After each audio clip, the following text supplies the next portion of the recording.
from another planet? Is Janet from another planet?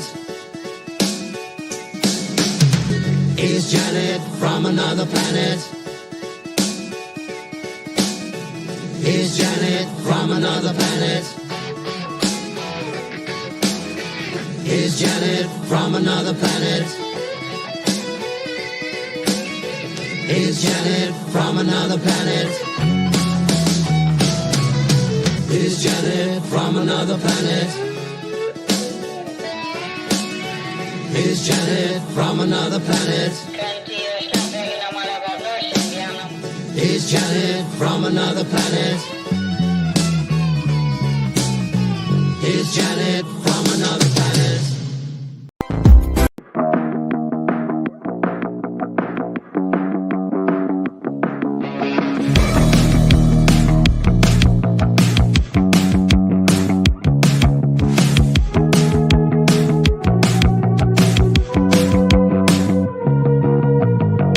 Today's digital landscape with the spread of false information can lead to dangerous outcomes. It's crucial for everyone to think critically and verify sources and reflect on the impact of what they share. Let's promote responsible communication to ensure that truth prevails and actions remain rooted in reality. The opinions you're about to hear on this show are strictly those of the panel. The following program is rated TV MA-LSV. It contains strong language, sexual situations, and violence. It is intended only for mature audiences. Well, hello, everyone. Welcome to the Friday Night Shit Show. And I want to say thank you to Richard and Chris for joining me this evening to talk about politics. Hey. So, there has been a lot of stuff coming out about fraud, in different types of fraud with money, blackmail, stealing, drugs, embezzlement. I mean, all kinds of different things like that. So that's what most of the stuff is that we're going to be talking about, is mostly the stuff that has to do with fraud. And some other things thrown in, voter fraud, all different types of fraud, but a few other things thrown in there. But before we get started, I wanted to say hi to both of you and ask how you've been doing since the last time I talked to you, both of you. So all good here, no drama. Good. That's always nice to hear. We'll just say that, no drama, right? Mm-hmm. So you're doing well? Yeah, had a pretty decent week this week. I got to visit the acupuncture twice, and it's been helping. Good. I'm glad. So, hey, Bruce, you decide you're going to join us tonight. Can you hear me? Testing, 1, 2. You guys got copy or no? I can hear you. Okay. Well, my computer or the interwebs or sun, moon, and stars, who knows? Shiloh Hendricks did nothing wrong. Okay, well. I swear to God, we need another 100 fucking soldiers go up and fix Minnesota. Oh no, Bruce, you're gonna put 30 fucking soldiers in the dead book like last time. Yeah, last time we were there in Mogadishu, there was thousands slaughtered. What a glorious day. Well, I fucking hate Somalis. I'm sorry. This is for you. There's my man Bruce. Thank you. Going on, Felix. Yeah. So he's a fan. He ain't no fudge sucker, but he's a good guy. Yeah, he is. He's a good guy. The Somali situation is falling apart. They caught Ilhan Omar's sister was part of that Feed the Children thing, and she got $9 million. And that guy that they went and rounded up over there in Somalia, they brought him back, and he's running his mouth like crazy. He's the one that got 250 million. So all that is unraveling at the speed of light. Yeah, I think I have something about one of those things. I got so much stuff, I can't remember if I exactly have that one, but I got a lot. But this first one I want to bring up It's about the Secret Service. It says they're on high alert for tonight's White House Correspondents' Dinner, where 13 to 17 cabinet members are expected to attend. The threat is so severe that the cabinet officials are being told to change their entire routines. But there's a video here. I'm going to play it. Make sure it's turned up all the way. Here we go. We see It's so cute. a picture of the president in a casket, a promise to every official that they're going to try to kill him. And if I'm Secret Service, I have to worry about the entire cabinet. There's between 13 and 17 are going to be going to this White House Correspondents' Dinner. One of the things they told them is you can't have a car service anymore. You got to go with official vehicle wherever you go. What other things do they have to do to alter their lives? Well, that's an important point, too, because every person is responsible for their own security. Obviously, the Secret Service protects in detail form the president and the vice president, but every cabinet member should be thinking about what are the practices that I do that I have to change up. Remember, if someone's here and they're targeting you, they're going to be looking for a routine, so car services are an obvious one, but even taking a look at their home security, just their overall security. Because, Brian, to your point, these are unprecedented times. We now have the enemy inside of the country because of the last administration. And the Secret Service has the job of trying to take all these very threats, put them in order, and address them. Remember, they're proactive. They want to stop this stuff before it ever happens. But, you know, to that point, they need way more resources to do their job. And I'm hoping Congress will give it to them. You know, because Sean did tell me that they do have enough recruits. So whatever the threshold is, they got it. The academies are full. In fact, people are waiting to get through. Is your recommendation we expand the number or the target number? Well, I think it's important to recognize, and I think Director Curran's spot on, you need the numbers, but you really need the experience. For an agent coming through the door, that's the beginning of their career. It's going to take them 2 or 3 years before they get, the experience they need. And to that point, Brian, recruiting from established venues like the military, like law enforcement, where they have some previous exposure to crisis situations and training to go, because they can't afford to miss not even one. That's the pressure that's on this leadership. I think Director Curran may be the most important director the Secret Service has ever had. Maybe incentivize people to come back too if they're getting this type of support. Tim Miller, thanks so much. What's really interesting about that whole thing is the fact that what happened with Trump in Butler, New York, we found out, it was exposed how many DEI hires they had. I mean, they didn't even have agents that were even as tall as Trump, which is ridiculous. And they had a guy wandering around on the roof for 15 to 20 minutes, people on their cell phone saying, hey, there's a guy on the roof with a gun, and shit like that. And you had these people walking around with their heads up their ass because they didn't give a shit. That 120-pound weakling female that's 5'4", she's perfectly adequate to be picked up by Trump and used as a tower shield. She can cover about 3 foot of him, right? Anyway, I mean,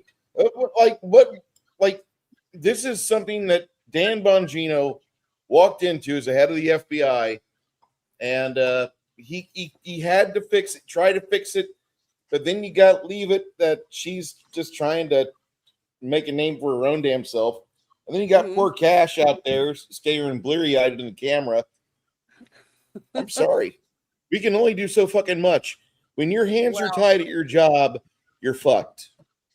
That's all there is to it. And yeah, but the thing is, what I was talking about with that article we just listened to, they got to figure out a better way to have enough people to guard certain people, and not just have a bunch of newbies that don't know what they're doing. I mean, we figured out, you can't do that shit. So you're gonna ruin the game. DEI. I promise you that tore the Secret Service up. You're gonna ruin the game if you expect accountability, Janet. Come on.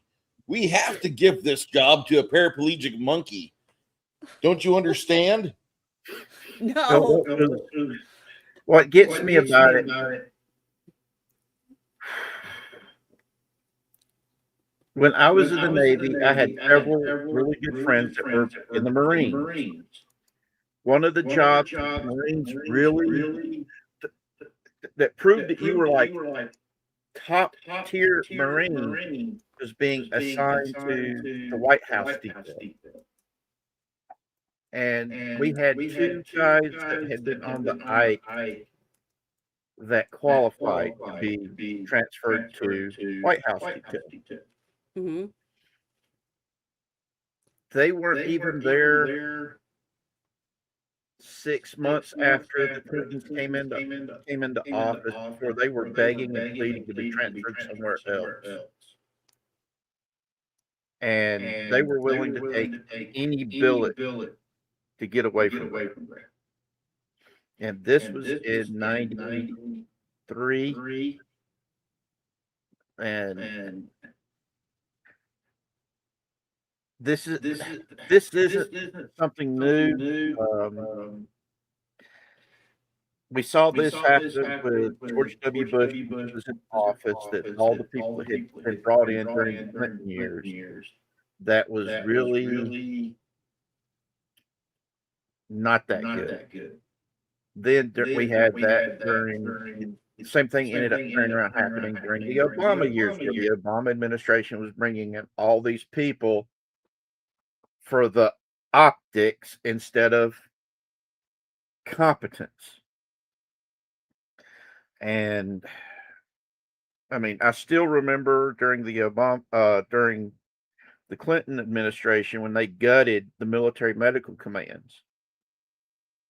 The Joint Chiefs of Staff were begging and pleading with Bill Clinton not to do it, and literally said, "What will we do if we end up going to war and we've got casualties?" And Clinton flippantly said, "Just send them to the VA." Guess what else in the budget he cut? Cut the VA budget too. And then everybody gave George W. a hard time about the wounded coming out of Operations Iraqi Freedom and Enduring Freedom, because that was what he was given when he showed up. He was left holding a bag where they kept kicking the can down the road.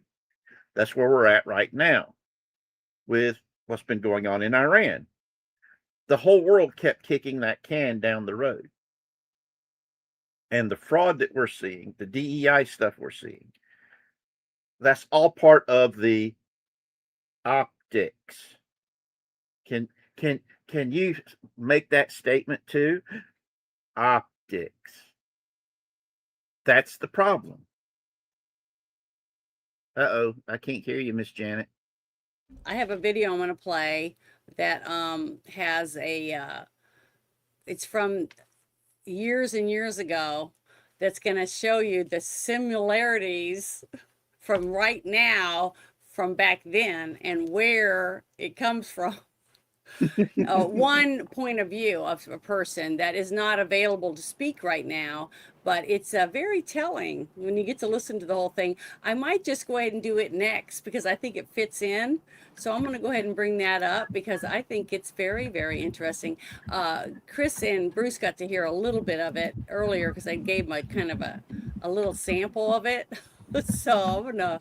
While you bring that up, Janet, I wanted to make a comment about Richard was just talking about. Okay, go So ahead. that GW put Jim Peck in as the secretary of the VA, and the VA was turning around, patient care was going up, they added all this stuff. And that's when Obama came in, he got that Chinese Lieutenant General, Jim Shinseki.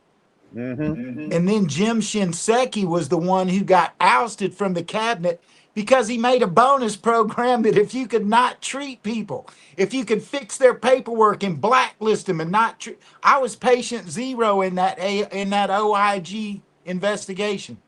My dad. Okay. Miss Janet got to come for a very special fireside chat yesterday. We were celebrating my 18th death day. That was I died on the 23rd of July, 2008 for 40 minutes. Had to relearn how to walk after they rebuilt my butt.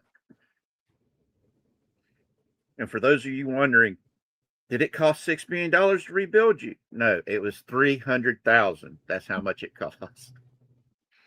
But no, my dad, while I was relearning how to walk at the VA in Asheville, they had Dad go for the test where they can prove that you have Agent Orange in your body. It cost back then, I think it was almost $2,000 if you were paying for it out of your own pocket. So the VA was only going to allow you one free test. Well, Dad went and got that test done in August of 2008 while I was up at the Asheville VA. And the test results came back right after the election of 2008. And the outgoing George W. Bush administration was about to approve Dad's VA disability rating of 100% because that test proved Agent Orange was killing him. And the incoming Obama administration said, no, we want to be the ones to approve it. And they sat on it for 6 months.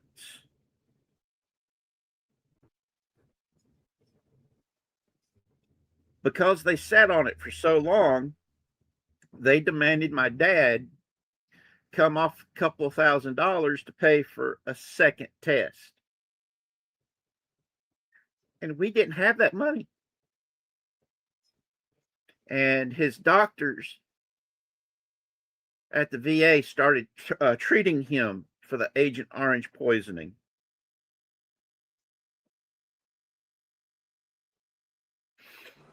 Yeah, they actually have it now that if you served over there, you automatically get. Trump did that in term one. That if you're were in Vietnam, you got Agent Orange. So what? It spread, the wind blew it, whatever. Everybody gets it now. Unfortunately, because of the Obama administration stopping the doctors for treating my dad, the 13th of October, he died. And November the 20th, my uncle, Dwight, died. Both of them died from the same thing, from Agent Orange poisoning. I wouldn't be here if it wasn't for my uncle Dwight. He's the one that showed a picture to one of his squad mates of his family back home. And my dad fell in love with the picture of my mama.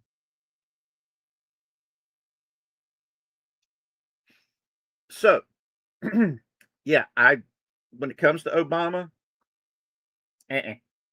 not just the fact that when Hillary Clinton was Secretary of State, she didn't want to do her job, which means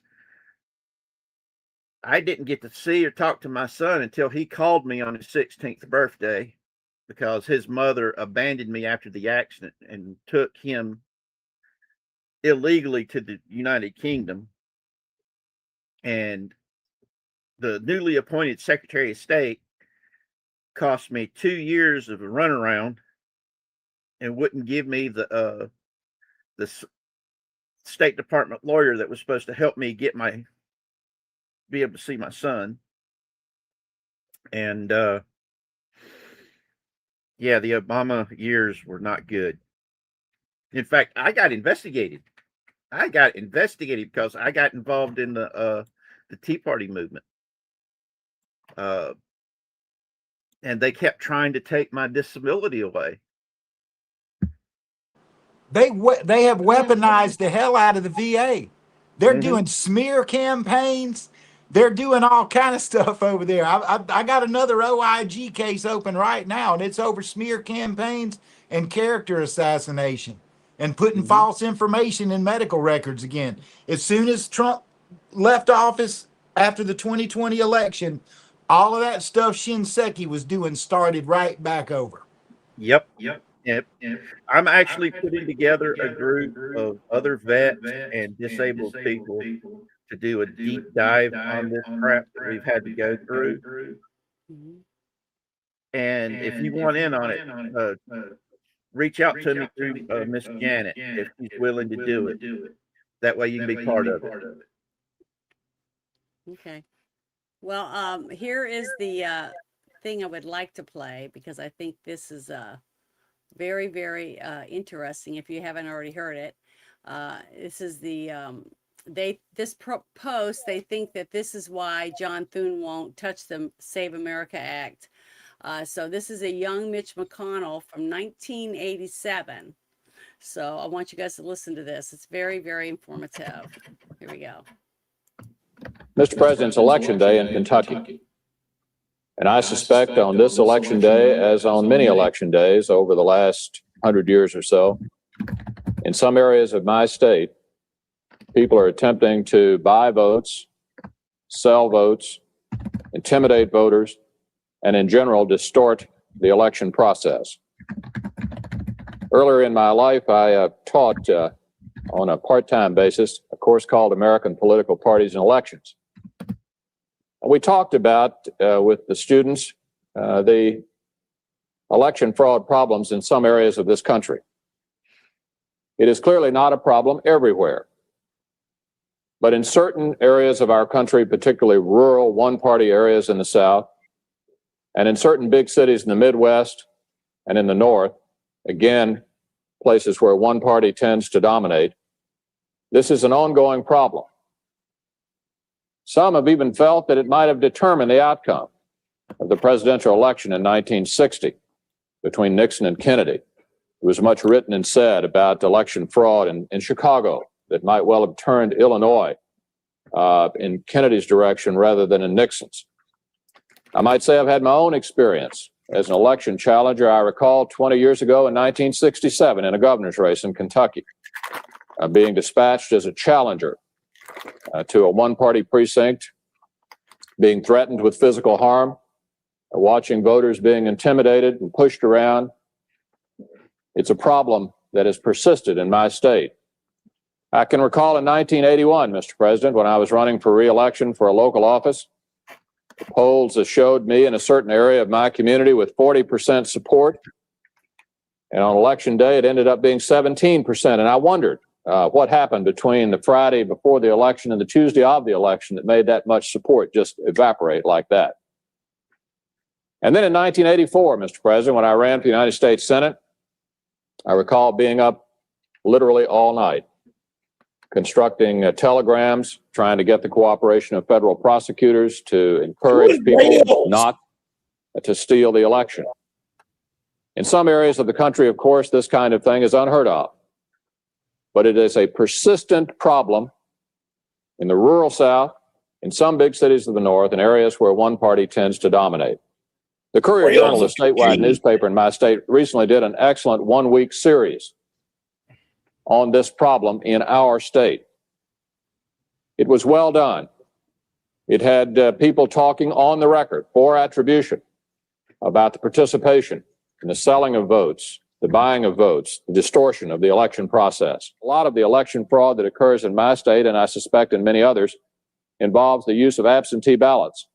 The candidates who've made their best effort, given their best shot, are entitled to have the votes counted accurately and voters not intimidated or assaulted, or in the case of voters willing to selling their votes to the highest bidder. It's not enough to have a post-election remedy. We have an occasional prosecution and an occasional conviction in my state for these kinds of election day shenanigans. But what the candidates and the public would like to see is an honest election between 6 a.m. and 6 p.m.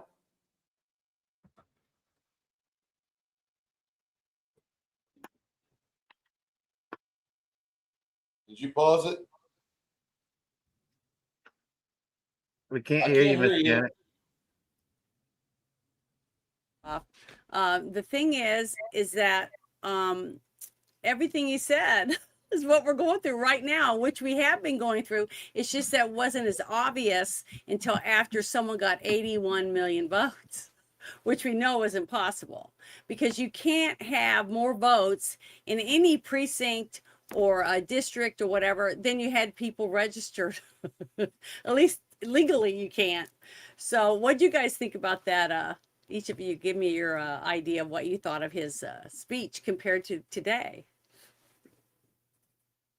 I mean, today he is a robot, Mhm. but I mean, the quiet part was broadcast out loud, and it's been broadcast out loud numerous times. It's just a shame that we're so unwilling to do anything about it. You know, we need to have a world where we are friendly with wood chippers and tarring and feathering, and we need to have a world where the politicians fear the fuck out of the populace. You know, I mean, we do have more rifles than their special police forces. It would be a shame if somebody took them to task for their shitty policies and decisions which bankrupt the country and give rewards to the 0.1% that are involved in government. I would love to see that. But again, you know, we started our conversation a couple hours earlier with the statement, I love seeing dead Muslims, rhinos, and Democrats. If you're a Bolshevik, I want to see you smeared across footage of asphalt. I would love to see that. We used to do drawing and quartering back when we were uncivilized brutes sailing across the world. Magellan's crew did it. We also had hangings, public hangings. No, We that's had not lots, enough. I want drawing and quartering. but what I They're not wanted going to to come add back. really quick was in the chat, we've had a few people talking about term limits. I don't think 4 years is enough because we do need a few people there to help the newer people, and they learn as they go, and then they're more prepared to go on to another specific job in their state or whatever else. But sometimes I think it should be the states. I think a state should say 2 term limits is as high as you can go, or maybe it's just 4 years. But I just feel like it should be the states that choose the term limits. But I do believe that the whole country needs term limits, but that the state should choose whether it's going to be 4 or 2 or 1 term or 2 terms. Period. But go Well, ahead, one of Richard. the things we I don't know if we've had this conversation before, Janet, but the founding fathers never intended on us to have a politician class.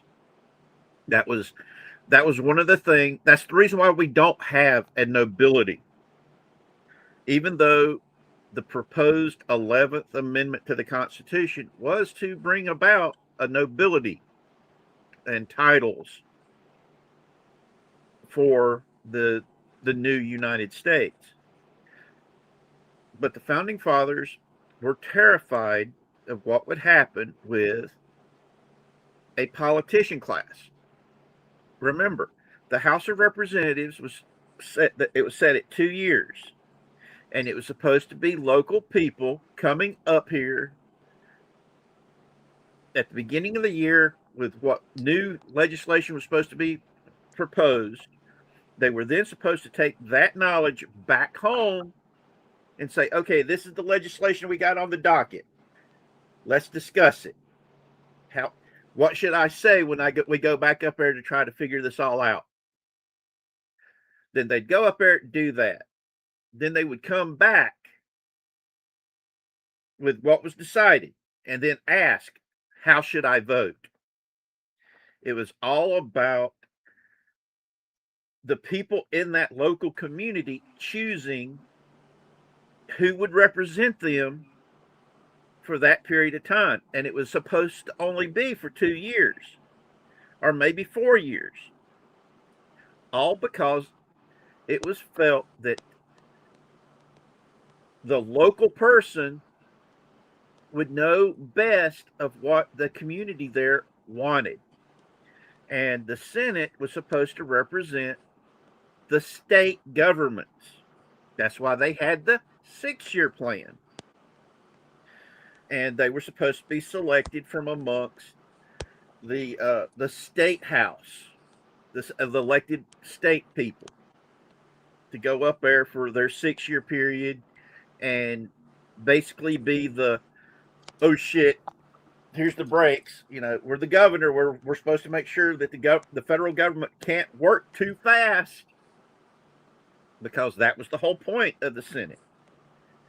It was described as the House was the cup of hot, scalding hot tea, and the Senate was the saucer that tea dripped into to cool off.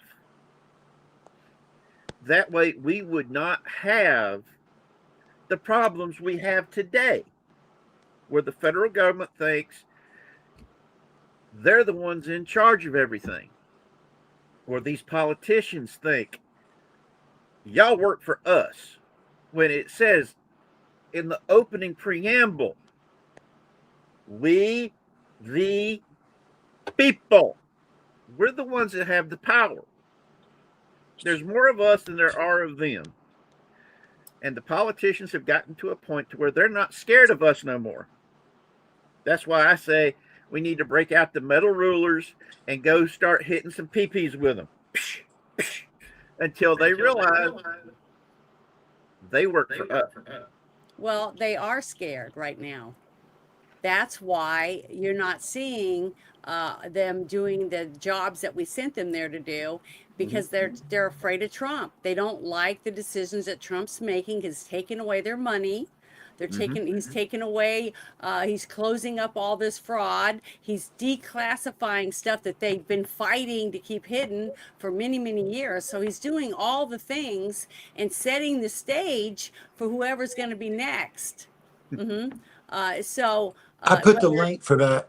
Oh, you put it in the private chat? Yeah, I put it in the chat. And listen, it's Most Corrupt series. Mitch McConnell bought and paid for by guess who?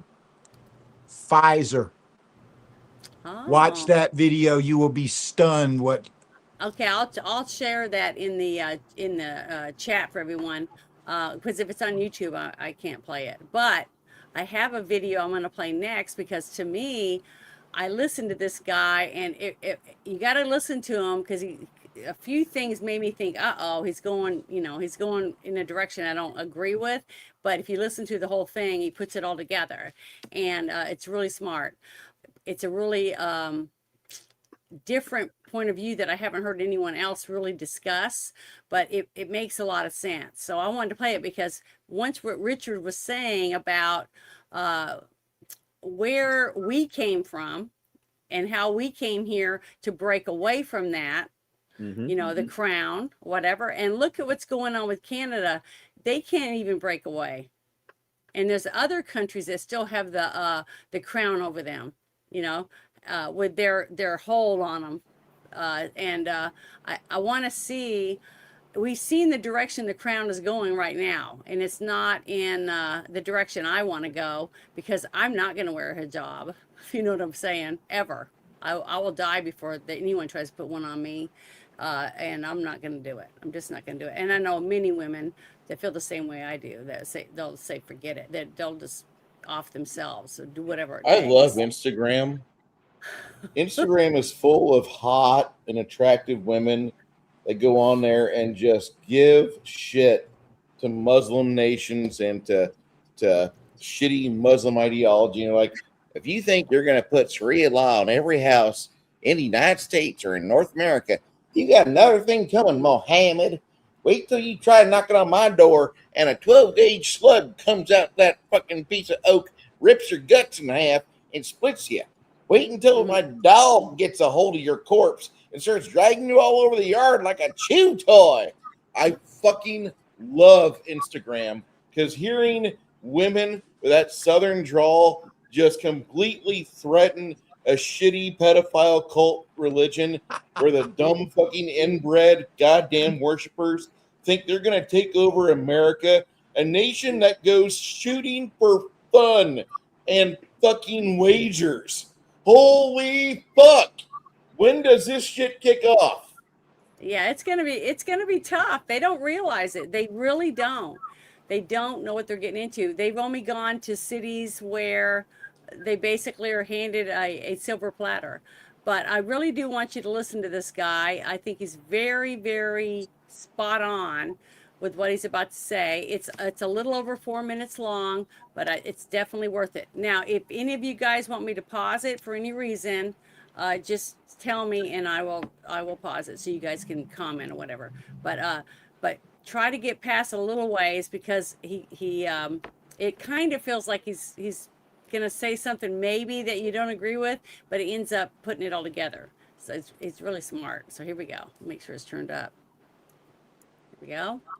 A bit to the NDA again. I want to share something with you right now that I've been sitting on for a few days. So I presented the video because I wanted to make sure I had multiple sources to validate it, and I do now. But this one source sort of brought everything together in a way that I haven't seen anywhere else before. This person is close to the administration, the Trump administration, and I mean genuinely close. Not I heard it from somebody who heard it from somebody. They're inside. They're going to write about it in depth this week too. So some of it's going to come out publicly anyway.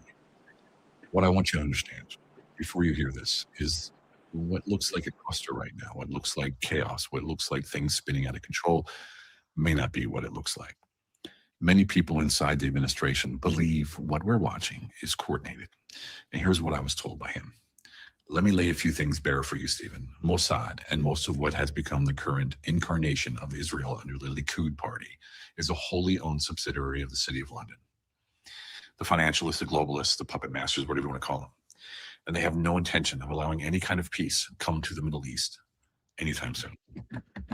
It's a grand manipulation and the tentacles run deep. They go all the way back to the 1909, the founding of MI6, straight into our own process in the CIA. Then the State of Israel is born. 1 year later, Mossad is born out of the same machinery as MI6. They also own the IRGC. They owned the Emirates until recently. They still largely own Oman, though that's changing as well. Saudi Arabia, they haven't broken free yet. This is the great game. And all the roads lead back to London. Now let's talk about Section 219 and 622 of the NDAA. People are looking at these two provisions and asking why they matter so much. Well, I don't think you should look at them as creating something new overnight, although anything new that gets embedded in defense spending always grows exponentially from that point forward. If you suddenly make it legal to fully integrate intelligence systems across borders, you're giving away sovereignty, point blank. It is constitutionally undoable. Section 219 is the integration of military. Section 622 is the intelligence merge. And once you make it legal, it will only grow from there. But that's not the primary reason that they pushed for this language. The reason this language exists is because of Trump's war with the globalists. What the enemy is doing right now is covering their backs, covering their tracks. Trillions of dollars, stolen money, stolen lives, wrecked careers, people destroyed, and all of it protected for decades under the banner of a military-to-military relationship that nobody was allowed to question. Because the moment you question it, you were called an anti-Semite. That was the perfect cover. Use the Jewish people as a shield so that nobody could look behind the curtain. That playbook isn't working anymore. People are as tired of that word as they are of the word racism. What people are also starting to understand is that the deep state is not a party. It's not the Republican, it's not Democrat. It's a consortium buried inside intelligence agencies around the world, running compromised politicians from local office all the way up to federal through bribery, extortion, and blackmail. And whether you're looking at the CCP version of it, or the French version of it, or the American version of it, all of it connects back to those families operating inside that 1 square mile in the city of London. The Orsinis, the Medicis, the Lambertis, the Rockefellers, to name a few. Their names are searchable, but you'll never get to see them. And they're the ones in a full panic right now, apparently. This is why they have their entry-level managers, people like Tom Cotton, Mike Rogers, and Adam Smith, embedding this language into legislation. And when those managers need to send a message to keep people in line, well, they're going to make an example of somebody. This is what Ukraine connects to this all as well. This is all indemnification. They believe they're about to face a buzzsaw, and they're trying to get some cover before it hits. I'm working from the inside our camp to make sure the right people understand the full picture, because right now too many eyes are on one or two fronts when there are 8 of them. The tech billionaires and the oligarchs are waiting on the sidelines to move in if this breaks too fast and too clean. It's not going to be simple. There's real danger ahead. But on the other side of this, I believe we're about to see criminality exposed at a scale this world has not witnessed since the fall of Rome. The light is coming. Friends, this is why getting TAB certified as a citizen servant leader is more urgent than ever before. Enroll in the course today at jointab.us and get in the ranks of the people that will take America back from these corrupt, lifelong career politicians and bureaucrats.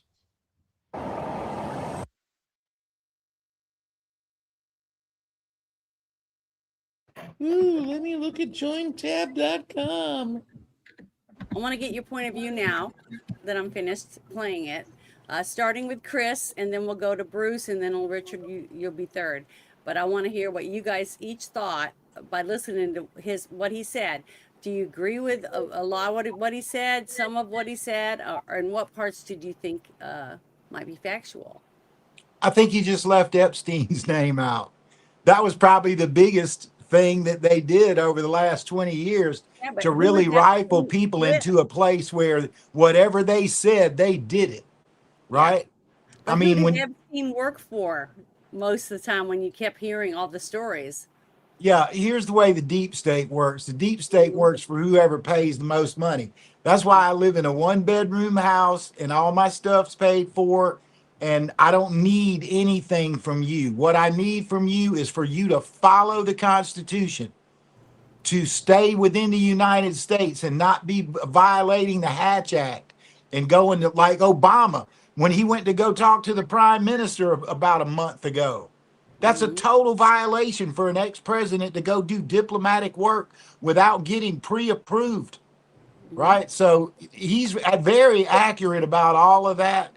And the only thing I'll really add, that money doesn't belong to all those people in London anymore. It belongs to George Soros. He went over there and he broke the British bank and destroyed the pound. And all that money ended up in his bank.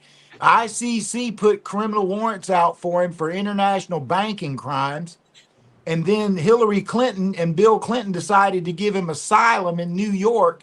And he's been doing his operation here since then. And that's 1995. And believe me, I've got details on that would make you vomit. So that's what I have to say about all of it. Go ahead, next. Okay, Bruce. What do you think about it? It's no surprise. I mean, you've seen the fall of the bank in London over the past couple decades. What he said, what that gentleman just said, is correct. In 1995, everything kind of got shifted to New York, and sadly, that piece of shit, he's a member of the protected class. And you know, until the day comes where you have a sizable amount of people decide enough is enough, and we don't need some fraudulent bankster fucking over nations' economies, because George's first job was not the Bank of London. He'd been doing that for years. And he'd go in and he would seed an area and then he would just cripple it from the inside. He's a termite. He's a financial fucking termite. And unfortunately, we have too many jackasses and turncoats in our own nation that are wanting to have his style of governance established worldwide. And that's not the right, you know, through the rise of Islam. He wants to be a socialist piece of shit. And unfortunately, we have too many faggot socialists in our country. And we just need to fucking just take them the fuck out. We just need to make a giant splattering noise as thousands of bags of soy are emptied on the soil. Fuck these people. Well, I can't hear you, Miss Janet. I said, thank you for your opinion, Bruce. And go ahead, Richard. We haven't had enough dead communists and fucking piece of shit Bolsheviks die yet. And if we would have had this happen at the start, World War II might not have happened. Did I fucking say that? I'm so sorry.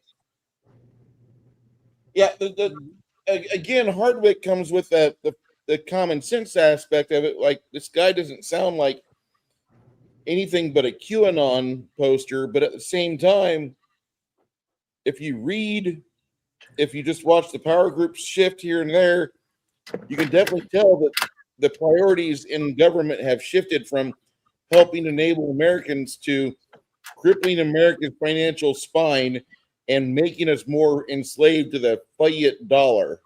Mhm. Well, when it comes to George Soros, this chucklehead's already crashed 4 separate national economies.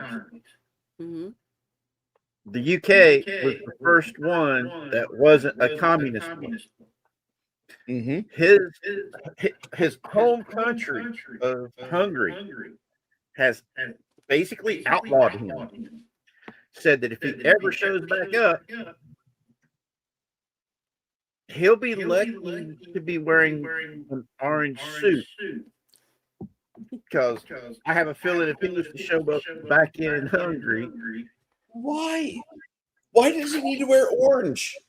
We could just put the grave dirt over him. It's cheaper. I don't want to feed the fucker. I want him to fucking expire. well, when it comes to this guy, he is not a good person. You know, Mhm. I have been reading up on George Soros for a long time. Um, I remember what he did in the UK. That basically is why he, like they said, why he came here was because of the BS and the fact that he crashed an allied nation's economy so bad that it devalued the British pound sterling.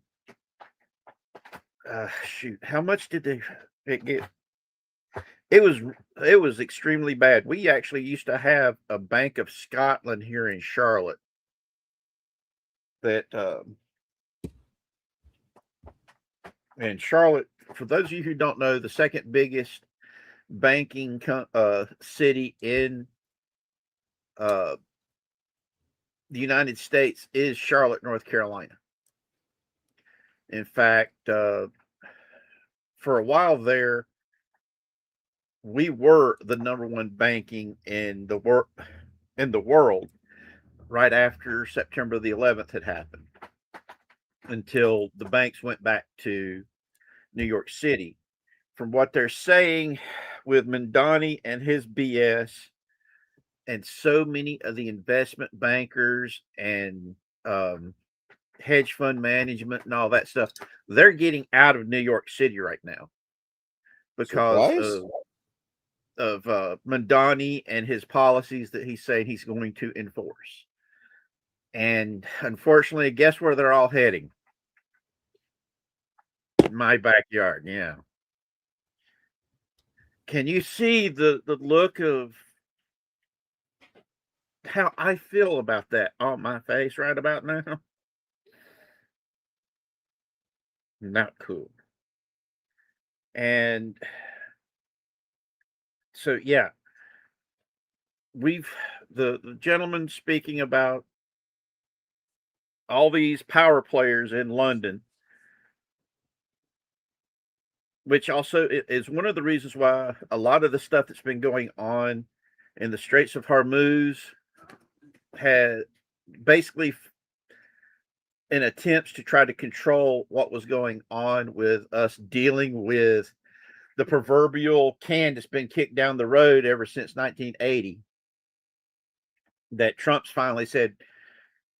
I mean, Trump's been saying since the 1980s that Iran cannot get a nuke, no matter what it takes. We have to make sure they never, ever get a nuke. And he wasn't even bringing up the fact that that was because the Iranian Islamic Revolution was being led by the Twelvers. For those of you who do not know what a Twelver is, these are the Sunni insanity branch of Islam is the Wahhabist. They're the ones that we got the Muslim Brotherhood and Al Qaeda and the Taliban from. The Twelvers are the Sunni branches, crazy people. They actually believe that there's this little boy who was the 12th Mahdi, i.e., descendant, last male line blood descendant of Muhammad, is hiding in a little well somewhere in Syria. And they believe the more death and destruction and chaos they bring into our world today will speed up that little bastard hiding in the well to start climbing out of the well. Yes, Hardwick got it right here. The Twelvers believe that they must kick off the apocalyptic war that causes the hitting 12th Imam, destined to become the Mahdi, to reappear from the well he's hiding in. And like I said, I will give this to the thuggies there in India who worship Shiva / Kali. They believe all the people they murder is going to keep her from showing back up. They're trying to they're doing killing and crazy shit to try to postpone the end times. The Twelvers, on the other hand, they want to speed that shit up. So we can't let these people get their hands on something like a nuclear weapon. Even if it's just the materials to make a dirty bomb, we can't let them get their hands on that. And this is something Trump's been talking about all the way back when he was a Democrat. Very few people realize just how big of a Democrat the man was back in the day. Anybody out there remember when Jesse Jackson ran for president? Well, hold on. Rich. Mm-hmm. New York City has never been a Republican-red town.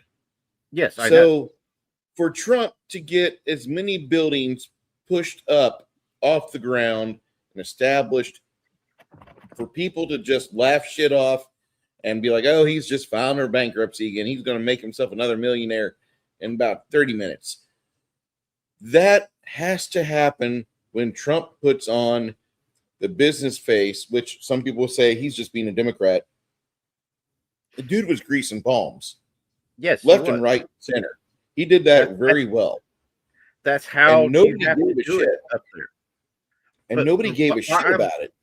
Well, I'm the bringing moment that this he up became a Republican. Go ahead. Well, the reason why I'm bringing up the fact he was a big time Democrat supporter back then, so much so that he had people like Whoopi Goldberg, Oprah Winfrey, and all them kissing his butt, saying if he ever ran for president, they would vote for him and they'd support him. No hands down. But like I said, he is the one who bankrolled Jesse Jackson's presidential run almost exclusively. He was the one that was basically doing this with $100 bills. Okay. Now, I did not want to vote for Trump when he ran in 2016 originally because he was so close to the Clintons. And I felt that he had gotten into the Republican race as a favor to make it easier for Hillary to get in the office. But I wasn't going to vote for that woman. I will say, I have said this before. Hillary Clinton bought my vote for Trump in 2016 by being the worthless douche bag Earth has ever seen. But he earned my vote in 2020 and 2026. If he could run for a third term, guess who would be hitting that button?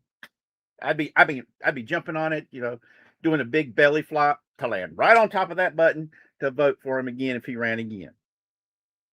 All because of the fact he's been trying to keep his promises to the American people.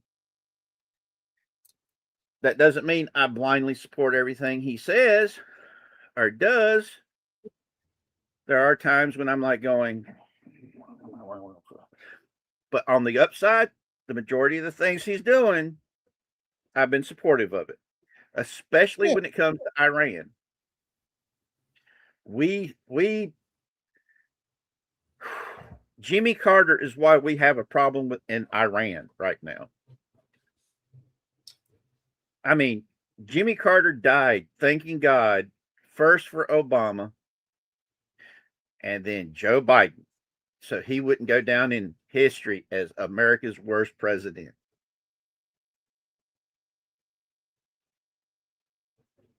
Pure and simple. I don't know what this guy's talking about. Jimmy Bruce, Carter I was brought just this a up for you. So what do you Oh, yeah. want me to do? Just scroll down and let people see the funnies. Because Okay, it's funny as shit. Bruce has been sending me this and asking me to play this for you guys or show it to you. It's his proof of life memes, and there's different ones on here. So I'm gonna go through it really quick. That's Bruce special. happy. Thank you. I just Hey, when I went to go look for that Mitch McConnell video so I could post the address to it, there was a new video on my feed that said they pronounced Mitch McConnell dead. What? It was about an hour old. Now I wasn't able to fact check it. Hardwick, can you check that out and find out for us whether or not that's true? Please, I'd really appreciate Well, it. the video's up there. I saw it. No, And I'm I like mean, you, the first thing I thought was, this is bullshit. And I didn't fact check it, but I saw that it was right up at the top of my feed. Yeah, I want someone to check and see if that's true or not so we can, talk about it or whatever.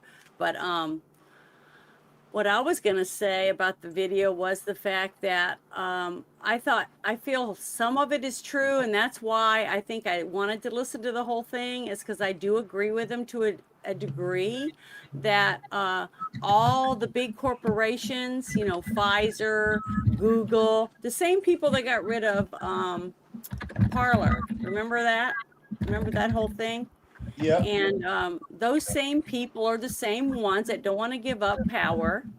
And I feel like they're behind a lot of the problems that we're having. So hopefully what Trump is doing, if we can just keep people focused on getting the information out about all the fraud, cutting off all the money, which is what Doge started out, and we've been slowly doing it. And you can go to the government websites that Trump's administration is definitely trying to be as transparent as possible. That's why they're releasing all these documents. That's why they're trying to have as many of these press conferences and all the different stuff. He's trying to show you this is it. But when you have CNN and MSNBC and ABC that don't even want to air the president's giving a speech, it's all fake. Because of the Smith-Mundt Act that Obama signed, to make it to where you can't prosecute or anything the media for telling lies, knowingly telling lies. All you got to do is get a remote control when the news is on and change the channel. And what are you going to hear? The exact same shit on every single one, because guess what? They're all being run by the same people. Okay, so when you find people like James O'Keefe and different groups like that, and sometimes Fox News, I feel like they have a few people on there that are actually telling the truth, but it's just really hard. That's why I started watching channels like YouTube and things like that. Not all of it, but certain people on X, certain people on Snapchat, certain people on different Telegram. I can get facts from them. But it's really hard to get that now. I mean, it's just really hard. But you have to be very careful not to believe everything that someone says, and go look up things for yourself. That's the only way that we're going to actually find truth. So I just wanted to share that because I wanted to hear you guys' opinions. Did you hear how different everyone's opinions were and the little bit of information each of you added to it? And it was from one person. You see what I mean? So when you have 25 of those same type of people all posting on one app and you have a million people watching them all, then it becomes a huge cluster because everybody's all throwing in there, like the whole thing with the Charlie Kirk murder. It's endless amounts of crap piled on to truth. And that's what makes it so hard for people to swim through it all to find facts because they're willing to believe and eat whatever dish is laid in front of them because they want to fit in. They want clicks or whatever it is. Okay, so that's why it's important for us to try to be as factual as possible and share information and talk about it. Like what you were talking about the other night, Richard, about people being able to speak their mind, share their thoughts, but not feel like, oh, I'm going to be put in the closet and the door's going to be shut now because of what I said. See what I mean?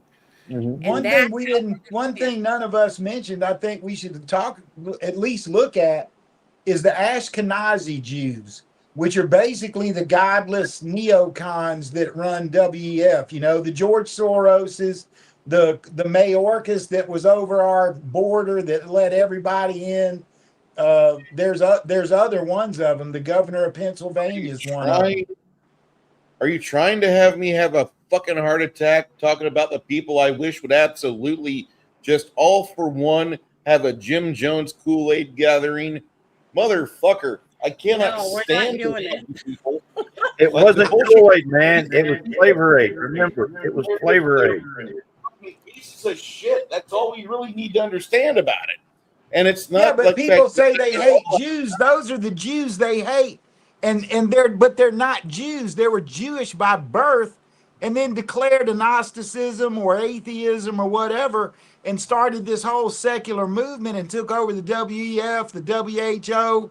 You know, invented COVID, took power from the entire Western world because they're neocon Nazis that want to control when you eat, when you go to the bathroom, what house you live in, and all that other bullshit. So, yeah, Ashkenazi Jews are simply the European Jews, but they're basically came from the area where Ukraine is, you know? So the irony in that is all kind of crazy. And they all, you know, Ukraine it's right there. What was used to be Czechoslovakia and all this. I mean, I got one of the guys on the PIAB and he emails me more shit about the Ashkenazi Jews. I'm like, look, dude, I've got Jewish ancestors and I'm Native American. So stop, you know, calling me up with some of the shit you call me with.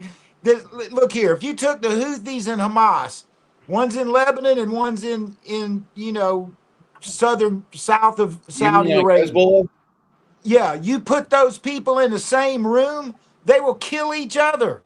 They hate each other. The rule with all of that is 12 tribes, right? You know, if they're in a fight with each other, they hate each other. But if we go stick our nose in it, all of a sudden they're on the same team. And that goes all the way back to 1990, 91, and 2 when Saddam invaded Kuwait and all this other stuff. So Hamas, Hezbollah, the Houthis, all of them. And I mean, there's a site that you can go to. It's West Point, and you can ask West Point. You can put it in their search engine to explain the factions of the Islamic Guard, the Islamic Republic. And literally, if you read it, it will confuse you so bad you won't believe it. You got the Sunnis, you got the Shias, you know, and it's all this, and they hate the shit out of each other, and they're all struggling to control the caliphate, right? And right now, Iran has it, and Obama basically helped spread. Yeah, that's right, the Khazarian theory. That's exactly right. So, yeah, it's all of it's crazy. They're having wars over there that they have fought for 5,000 years over the same shit. And when we stick our nose in it, it's like suicidal empathy, you know, that God Sad talks about. Well, How I dare have you compare another. us to a white woman wanting to bring over migrants? Well, I want to start with this thing, this new subject right here, because I thought it was interesting. And you guys know I like Laura Logan. I got to be on a show with her one night on Drew's channel, and it was pretty fun. She was on there for 3.5 hours, and I just think she's a really good person, and I think she's fighting for what she believes in. And I wish more people were willing to do that. But I want to play this for you because I think it's very, very interesting. And it says, the gig is up. There is no way America's enemies, both foreign and domestic, want this addressed. If you still think this is about Trump, you have been blinded. This is so much bigger than any one person. This is about taking control of it all or not. So I'm going to play this for you. It's pretty good. Not very long. Here we go. Listen. That are foreign adversaries, not our allies. Foreign adversaries have parts that are vital pieces in our voting machines. We know that they can access what they consider the key to the back of these machines. We know that they can change voter registration and your vote. We know it's possible. There's not a question. It's not even for debate. One thing that I love about numbers and I love about facts is they don't lie. This isn't something that I'm trying to tell you to spin a narrative. This is what is going on. And what we are saying is that every state should partner with us to work to secure this. Once we identify the problem, everybody should be informed.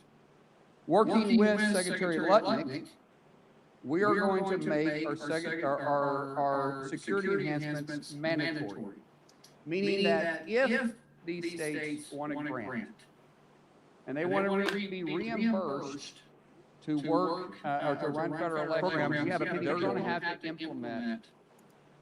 So basically, this is part of his speech that he gave when he was talking about after Trump said he was releasing all this information to those 18 states that they know that China, Russia, and other people interfered with, and they have documentation. That's why they release it. And one thing I'm having a hard time trying to understand still is why they classified all that anyways.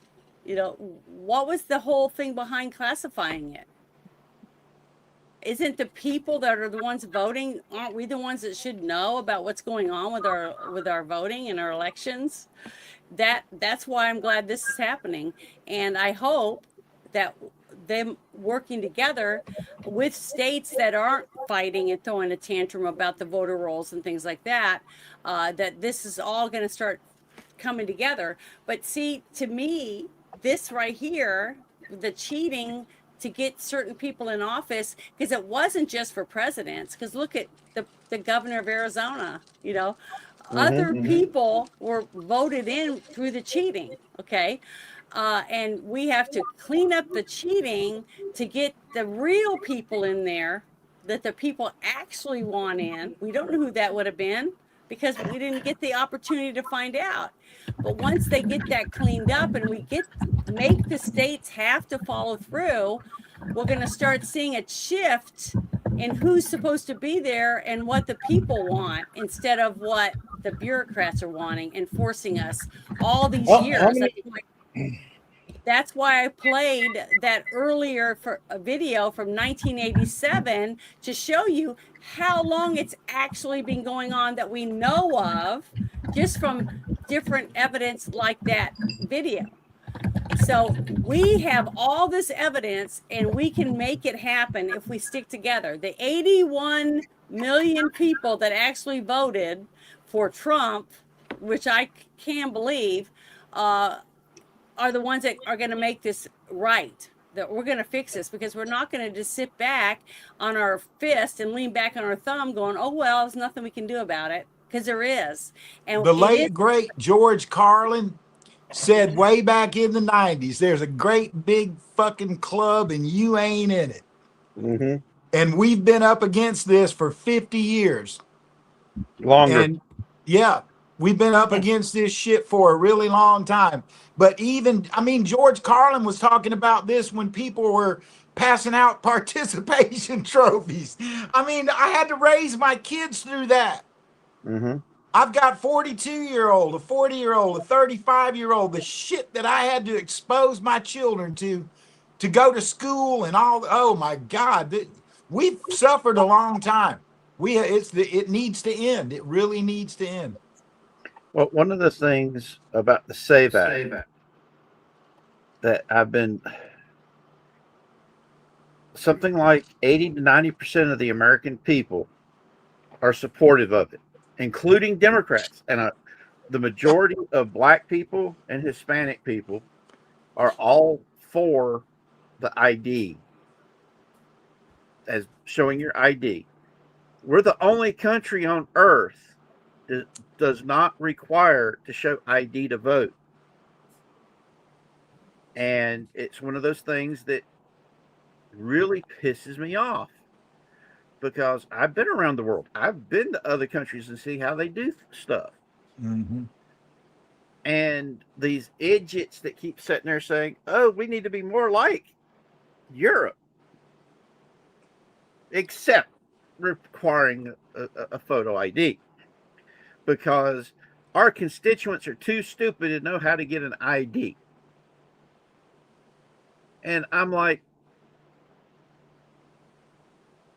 I mean, they put right on the Washington, D.C. car plates, in taxation without representation. It's right on the bottom under the numbers.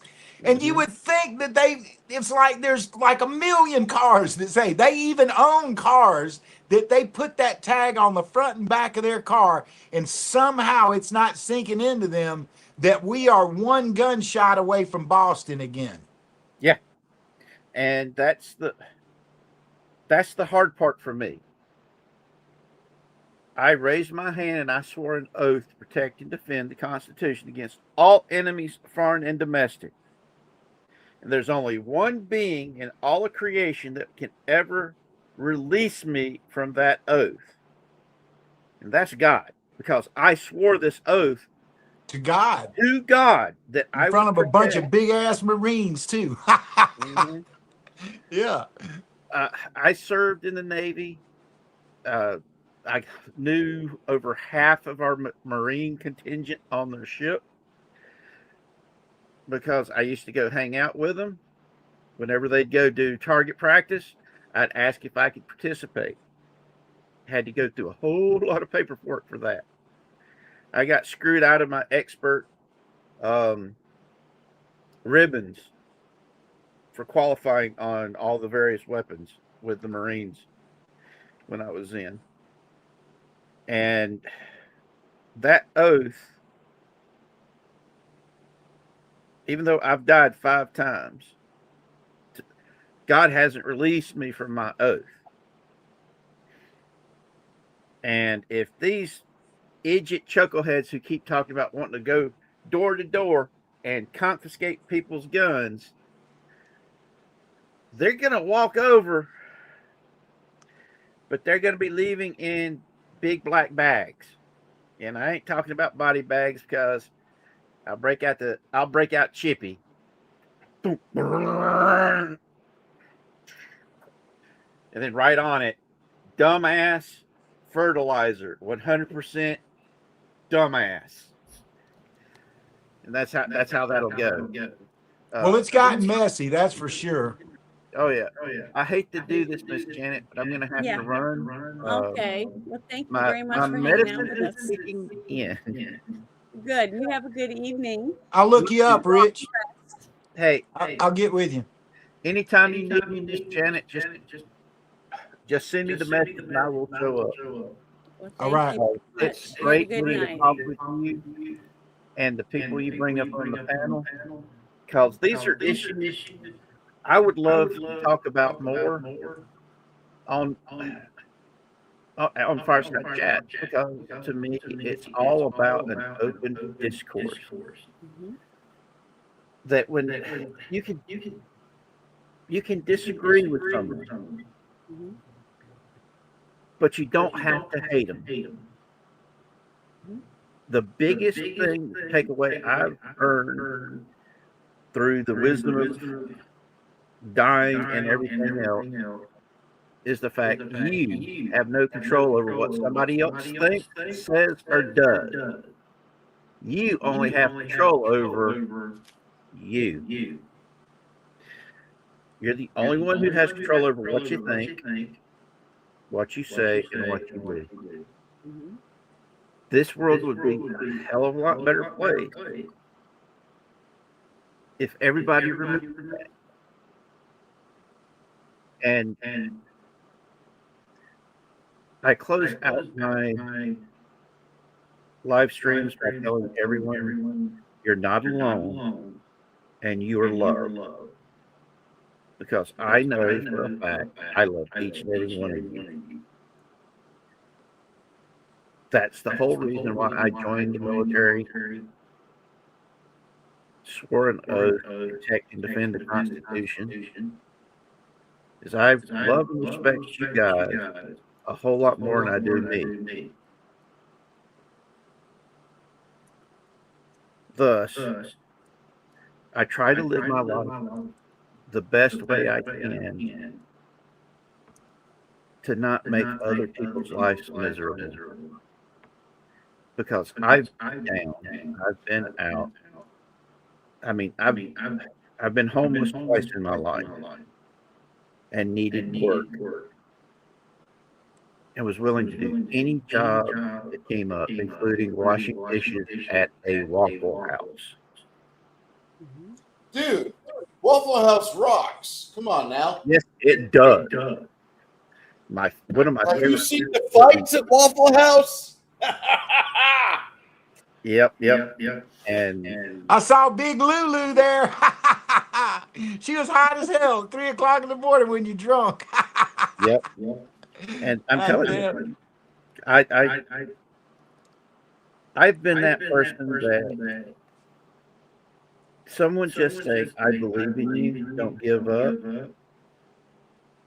was just as important as somebody offering me a ride in the middle of the rain or giving me a lead to find a house that would get me and my wife and kids off the street. Simple kindness, these small little things you say and you do can have everlasting effect. So I try my best to be the best I can be. So remember that when you're out there. Your words can make or break a person. And you only can have control over yourself. Nobody else. Amen. So be kind to each other. That's not me saying if some chucklehead walks up and punches the living but Jesus out of you and don't defend yourself.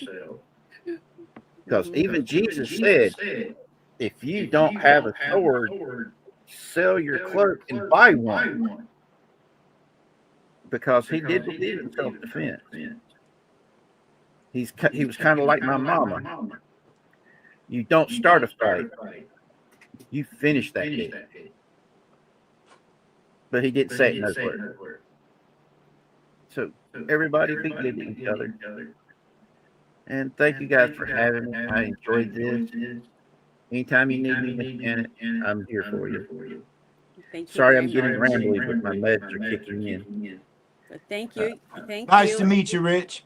You too. Good have a to great again, week. Rich. Get a hold of me through Miss Janet. She'll point you in the right direction to my Discord. I'll sure do it. All right. Love you guys. Back at you. Take it Bye easy, now. bud. God You bless too. And remember, man, wherever you go, there you are. One of my favorite movies. I always say everywhere my nose goes, my ass is following me, and I can't promise you which one you're going to get. I love that. I got to remember that. I'm going to write that down. Y'all be good. Take care. Bye-bye. But this Do I got next a thing candle? I wanted to bring up was about a former Navy SEAL. What's the scent? Do what? Dwarven Tavern. It's a little bit of house aged oak smoke, whiskey, a little bit of leather behind it too. Mhm. This comes out Sounds of a kind of place called- mannish. It is. It's called Dwarven Tavern.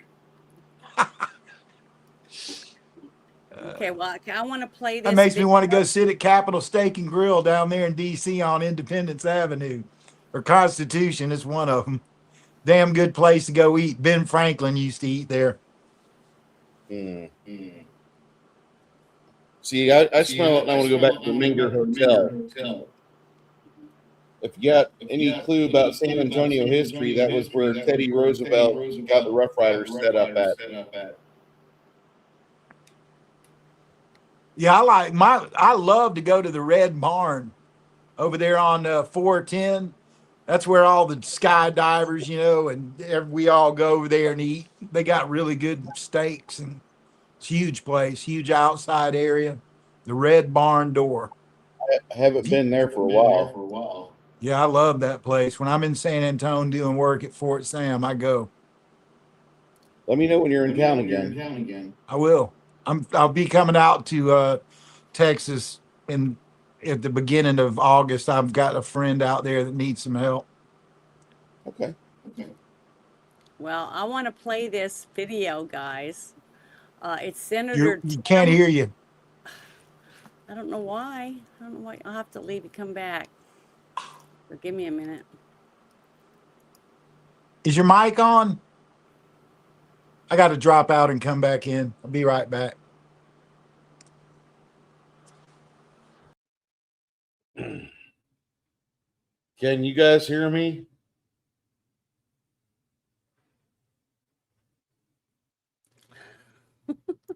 All right. Janet, can you hear me? I hear you. Can you hear me? Yeah, I hear you. Yeah. I could hear both of you talking, but you guys couldn't hear me, so I had to leave and come back.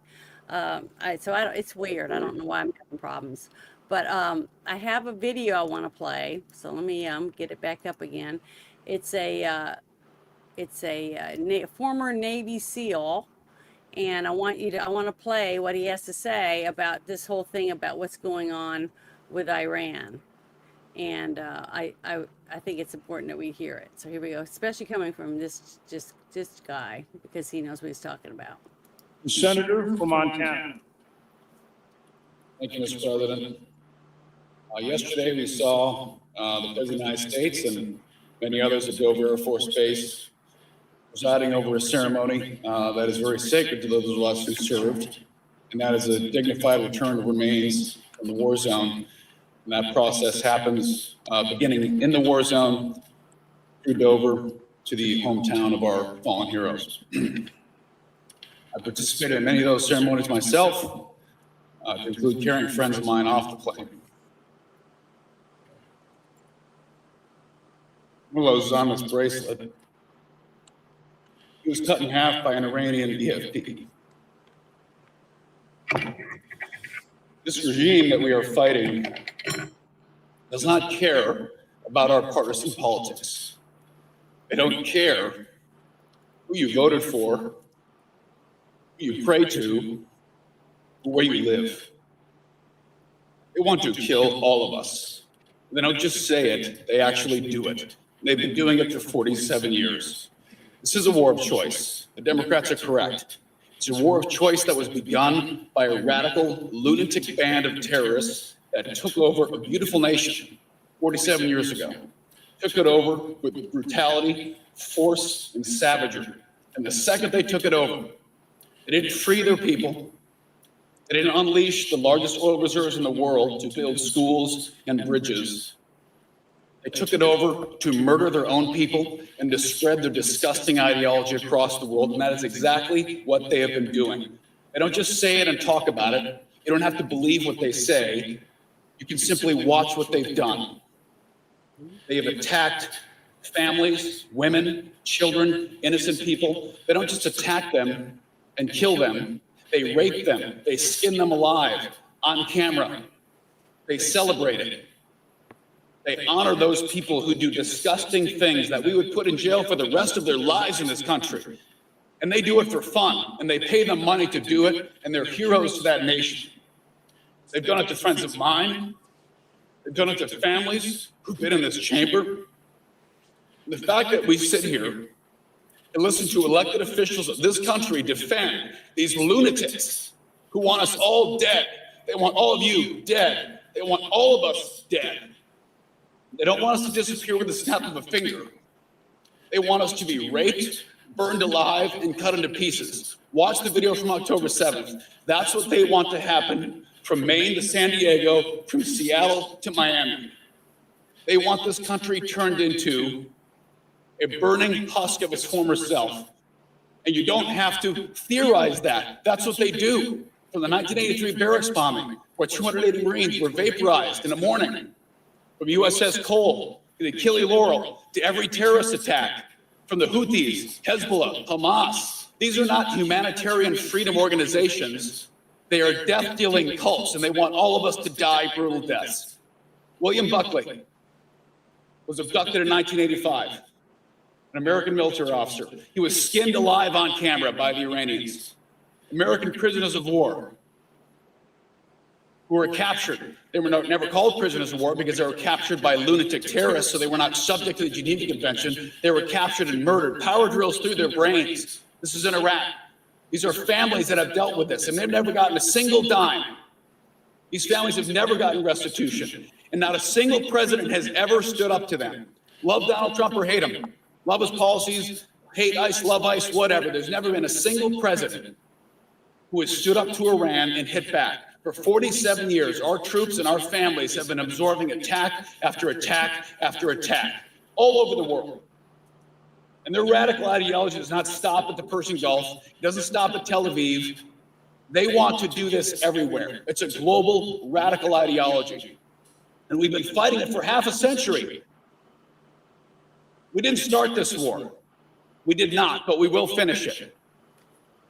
And forever wars are not popular with anybody these days. Both sides of that, I love to attack our forever wars. And I can promise you, being someone overseas wearing the uniform, when you're fighting for your country, you don't care what party's in office, but you're fighting to defend your country. You turn on the news and see your elected officials stabbing you in the back, telling you that you're failing, that you failed every goal of the war. Is what I just heard. Last time I checked, we've wiped these bastards out. An occasional missile strike and boats in the strait, that's not military strength. Those are the flailings of a failing empire. Those are the flailings of a nation in collapse because they deserve it. So I encourage our colleagues on both sides of the aisle, whatever's politically convenient, whatever plays well on Twitter or Facebook, think about the people who are deployed right now, standing on that wall with a loaded weapon, who volunteered to defend our country and our way of life.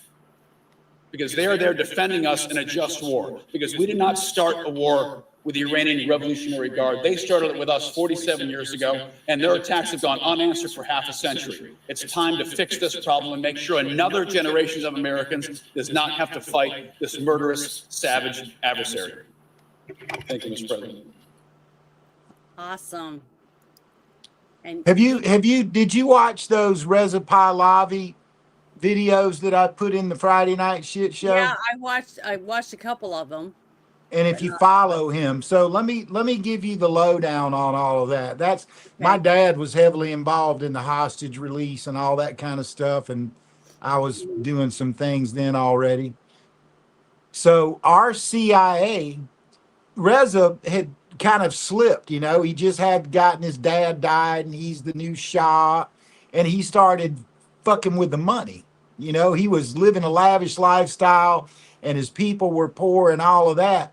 So the Khomeini, not Khomeini, but Khomeini, the first one, was in London, exiled in London. And so MI6 and CIA worked with him to replace Pahlavi. So in a roundabout way, we did do that. And I wanted to even mention this earlier when somebody brought up in the comments about the great Satan and the little Satan. Mm-hmm. That was never said. That was never said until the day that Ayatollah Khomeini took power, went and took the hostages at the school. And when he was saying what he was going to do with the hostages, he was saying at that time, it was the first time anybody called America the Great Satan. And basically, he was trying to get the people who supported Pahlavi to switch allegiance and support him. Yeah. But everything that that guy said is absolutely right. But it's not just 47 years, it's thousands of years. It's thousands of years. And you got OSS was World War I and II, that turned into CIA, you know, the Mossad, all of this stuff. You can say what you want. I'm one of those guys. I am one of those guys, a real live ghost. And I see things and do things. I have bagged dead people on the battlefield. I've seen these slaughtered men, had to go and talk to people's families.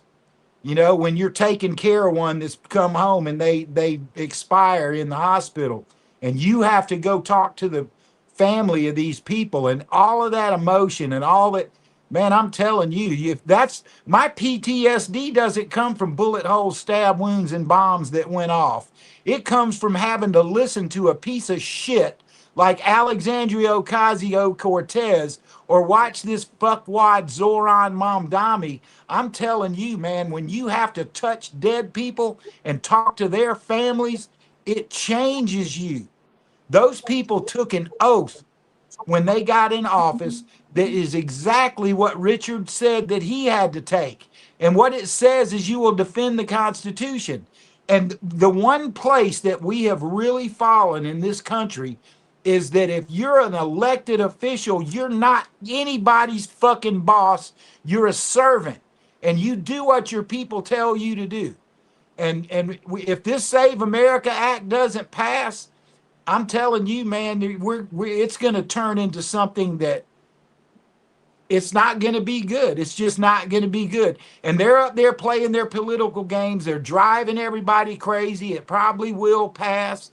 You know, it should pass, right? If 80%, 90% of Americans want something and our government refuses to do it, that's why we have a Second Amendment. That is exactly why we have a Second Amendment. So yeah, that's all of that is touchy to me. I had a friend, Mike Weaver, who's alive. He's a friend of mine up in Nashville, drives limos for a lot of music stars and stuff. He was in those barracks in Beirut when that vehicle hit it. He was there in the building, right? So when you actually meet people who have endured these nightmares, I'm telling you, it changes you. And if I don't know, I had to watch the videos from October 7th, right? I knew it was going to happen before it happened. I tried to tell everybody. Nobody wanted to hear it. And on October 10th, I got swatted by the VA and put in a fucking hospital. And when I got out, I had to watch those videos. And I'm telling you, the atrocities, the skinning people, the raping little 18-month-old children and throwing them in an oven while they're alive. Are you serious? These fucking people like AOC and Mamdani and this new Abdullah guy and the people, and then you got ex-CIA agents like the bitch that got elected to be the governor of Virginia. So help me God, man, hell ain't hot enough for them. Well, remember, The sooner they get there, the better. Remember the whole thing with Israel in October when they were all those people went in and started killing people? Remember that? Oh yeah, I know too much well, about it. I go to a lot of spaces on X, and I went to a bunch of spaces with a bunch of friends of mine that are Jews, and listened as they found different bodies in some of the homes that were burnt down, because a lot of the homes, remember, had safe rooms in them. So a lot of the families, the parents fought why they got their kids in the safe room. The kids were alive, but the house was burnt down after the parents were murdered, right? Yeah, 1,200 people died. There was all kind of numbers people were saying and everything, but the actual official number is there were 1,200 homicides, and then they took the hostages. Well, one of the things that really made me realize, so when Trump was saying we can't let them have nuke, blah, blah, blah, all this different stuff. I agree, because when I saw one of the autopsies that they did on a mother and her kid, I couldn't understand where this comes from. And to me, it's pure evil. Okay. When he described the autopsy as two people that were killed but burnt to a crisp, guess what? They took wire and wired the baby to the mother in her arms, and they wired them together. They were tied up together. So that mother died while she held her burning baby, screaming and crying, and they both died that way.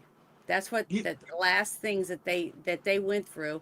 I don't know what happened to him before, because just like what he was saying about raping and torturing and stuff like that, it's only the devil would tell his people that you can lie and deceive and do whatever you want to these people because they're beneath you. Does that sound like Jesus Christ? Does that sound like a God that loves his people? It sounds like the devil. Just kill as many as you can take down with you, and then I'm going to give you all the wonderful, horrible, nasty, disgusting, perverted things you want when you come stay with me in my heaven, right? That's what it sounds like to me. So every time I hear them talking about them getting them 47 virgins and whatever else, after doing what they did to that mother and baby in her arms, and enjoyment, and then seeing what they did to those women, raping them, and they dragged them out of the back of the vehicle after I don't know how many men had raped them, and their pants are covered with blood around their anus and down between their legs, because they've probably been raped by hundreds of men. That woman that sold herself on I think it was OnlyFans, she had like 100 and something men, one after the other, and she had to go to the emergency room because her inside started to fall out, and she wanted that. She was doing it for money. But these young girls that were murdered in October, when they went over the border into their country and just started murdering people, okay, they did that to young girls that didn't ask for it. They didn't sign up for OnlyFans and whatever else, or being on a porn. These were people that just feel like everything belongs to them and they can do whatever they want, that no one has a life but them. You are a piece of shit. You're a piece of dirt to them. You're not even a human being. And if you're walking your dog, you're going to get it even worse. Okay. Or if you're eating a piece of bacon or any of those things that they detest, they don't care. Someone like me that would tell them to fuck off, who knows what they do? They draw and quarter me. You know, who Well, knows what, the rabbi that I follow for teaching and wisdom, Manis Friedman, he's been the marriage counselor for the Jews in Moshe in Manhattan since the 70s. And a family member of one of the people who was killed sent a video of their son singing the most beautiful song about Judaism and loving God and making sacrifices for God on the way over there, and he was killed. You know, there was another lady that I was able to be in a room with that was telling a story. It was a grandmother, right? Her son and his wife were there. They had a 2-year-old, and that grandmother had to watch her daughter be raped, watch the baby be raped, and then they killed her son right in front of him. They marched him over and made him get on his knees and shot him in the head. And the reason those women were bleeding is because they were using their AK-47s and raping them anally with the barrels of their guns, with those sights ripping flesh and all that. Believe me, I had to watch all that. And then I saw those personal stories and stuff that I had to, it's like, oh my God, I don't know what they were trying to do to me, but when I hear AOC open her mouth, I get ugh. How can they get so many people to join their church and to follow their leader? And what's sad about it is they can't even get women to want to do it. They have to force them into doing it. Okay. No, that all of this started back when Khomeini went in '79. Mhm. Okay, they started. Every boy had to go to a monastery school, you know, Islamic, and they were, by the time they were 6 years old, they were shooting machine guns, and all they were taught was that we were evil and we needed to die, and that Jews needed to be wiped off the planet. In 1979, now you ponder that a minute. Those men are 50 years old. There have been 4 generations of children grow up going through those indoctrination camps of hate and all of that stuff. And what a child is born innocent, right? And what makes them not innocent anymore is their parents. Parents love their children more than anything in the world. They try to do the right thing, but your kids remember your mistakes and they resent that, and then it becomes a part of their life. So if you got a healthy family together and they're trying to function and they have that going on, just think about what happens to the mind of a 4-year-old that the only thing they've ever heard is that we need to die. So that's the answer to your question. And we have let them there, they kneel in the streets of this country and block traffic. Yeah, I know. They think they got They us. have huge mosques, yet they want to cover the streets and put their blankets down and pray towards Mecca because they're showing you they own you. They own your community. They're taking over every inch of your community and you're giving it to them. And most of us are paying their way. They're not Yeah, even but taking. I played soccer with Iranians in the 70s. Mhm. And we all got along great, right? There was Muslims on the team. There was Catholic black people from London. There were people from Mexico and all this other shit, man. And we were called Augusta United. We were in a semi-pro league and nobody could beat us. And we had a unity you wouldn't believe. And from there to now, is where all of that occurred. They were a secular Western civilization. They had rock and roll, drinking, and all this other stuff. And when Khomeini came in, all of that ended. A woman couldn't show her face. If they show their face now, they get beheaded in the town square, Mhm. right? So, yeah, since 1979, that's been going on.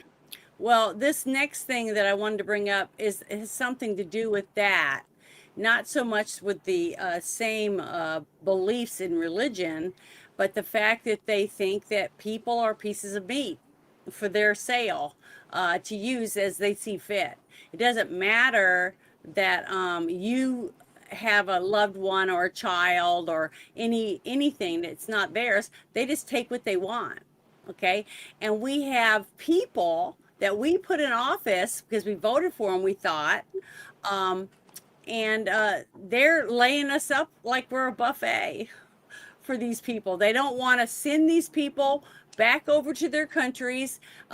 They've done these things over and over again. And ICE has been trying to fight all of these people and the people we put in office and the people that think they're doing the right thing by standing in front of ICE vehicles, taking their kids out there like it's a picnic or something. And I don't understand it. I can't understand why anyone would defend someone that has brutally raped or murdered someone, but yet they'll risk their life getting shot by a bullet to stop a criminal from getting shot by ICE when they're here illegally. You know, they're breaking the law, and they'd kill all those people that are standing in front of them without a bother and not and lose a night's sleep. But these people are doing it because they're brainwashed also, I believe, because they don't have any they must not have nothing worth living for or something. I don't know. I have no idea. I don't understand it, and I hope I never do, because if I ever understood, I probably would be just like them. But I want to play this because to me this is important. I played a little bit of him earlier, but it says Mark Wayne Mullen just exposed the pure evil. Innocent children trafficked across an open border were raped 600 to 700 times, locked in rooms, forced to service monsters day after day. And what's sicking, more sick than even this stuff, is the fact that we have people lining up people that shop, that own property, that are probably married and have families of their own, they're lining up to abuse these people. That's the sick part. And that's why they're fighting tooth and nail to stop these people from being able to bring more victims to them. Because once we cut the supply chain off, who are they going to get? Their own kids? They're probably already doing that to their own kids. But the thing is we got to weed out all of these people. Okay, not just the ones that are walking over the border and breaking the law, or the people that are running for office and holding the fort down to make sure that nobody comes in and takes them, or stops this money flow, or they got to make sure this stays open so that guy can get away with it. You know, those people, the customers, all the customers that buy these young people to molest and do whatever they want to, and to buy drugs to use on themselves and other people, or whatever they're doing with all this stuff, that's who's going to suffer. But guess what? Our suffering will stop we'll start rejoicing when we start seeing these people held accountable. And they're doing it. It's just that there's so much of it. It's going to take years and years and years to prosecute all of the people that we're just now finding out about. Okay, because we have a system where we have courts. Okay, we have laws because we have a constitution, and we want to make sure that whoever does go to court is found guilty by a jury of their peers. And if they are, then we put them in jail. But we have to get rid of the crappy judges that say, well, the jury wanted them to have 60 years, but I think 20 is more than enough. See, they shouldn't have the right to do that. We, the people, are the ones that made the decision when we sat on that jury and watched and looked at the evidence. So we've got so much work to do, and we got to keep fighting or for our children and our grandkids. I mean, that's who we're fighting for. And to me, it's worth it. It's worth doing this every single day. If I can just get one person a week to open their eyes and go, man, we got a lot of work to do. We got to get this stuff cleaned up. And these people are trying to clean it up. And all they're getting is hate from the media and all these other people that are paying the media to spread lies, and not even have the president of the United States be able to speak on national TV because he's telling lies. He's full of shit. We have to verify what he's saying beforehand, even though he's releasing classified documents to prove what he's saying is the truth. And that's despicable. And I can't believe a single person that has a family of their own that's ever held a baby that their wife or daughter has given birth to in their arms, thinking that kind of stuff it should be normal. This kind of stuff that's going on that these people are trying to stop. Well, I'm going to go ahead and play this and quit getting off my rant here. But here we go. Of the worst. You know, I tell people that I haven't quit smiling since I've been Secretary of Department of Homeland Security, but I have to take that back, because when we start digging into these cases, and you start hearing the absolute horrific things that took place underneath the Biden administration, under true neglect at best and criminal at worst, to allow 450,000 kids to go missing throughout this country. President Trump has made it a point to go find these kids. And because of our partnership with HHS and DOJ, Department of Homeland Security, truly using the best, which the Democrats sometimes want to demonize, because a lot of times this is ICE, this is HSI, this is CBP. These individuals that the Democrats seem to want to defund, but because of President Trump, we finally funded them for 3 years. We're able to push and go find these kids. We found 146,000 kids so far. 146,000 kids. We still have nearly 300,000 missing. We're investigating reports to where some of these kids claim that they were raped 600 to 700 times. I don't care who you are. I don't care if you have kids, if you don't have kids. I don't care if you're liberal, you're independent, you're a Democrat, you're a Republican. If you can't stand for law enforcement to go find these kids, who are you? Who are you? Every leader should understand what's going on. And do you know where we're finding the most of them? Sanctuary cities. Of course. Because they know they're safe. Yeah, let me tell you about this, Janet. That part of the Epstein situation, and Fauci's name has been involved in this as well. Many of those children were used for organ trafficking, and they're never going to find them. And we have people that have come forward and testified and even have where they got paid. And people would say, no, you're not taking my kids. They're like, no, here's $10,000. And if you open your mouth, we're going to kill you. And we have videotapes of these interrogations with these people. And Oregon, and there's a global website that traffics, that keeps up with trafficking.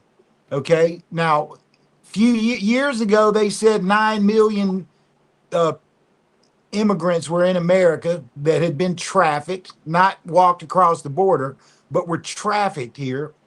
And they said most of them were slaves to labor or the sex business, right? And at that time, 41 million people were missing worldwide, and over half of them were taken to get organs from for rich people.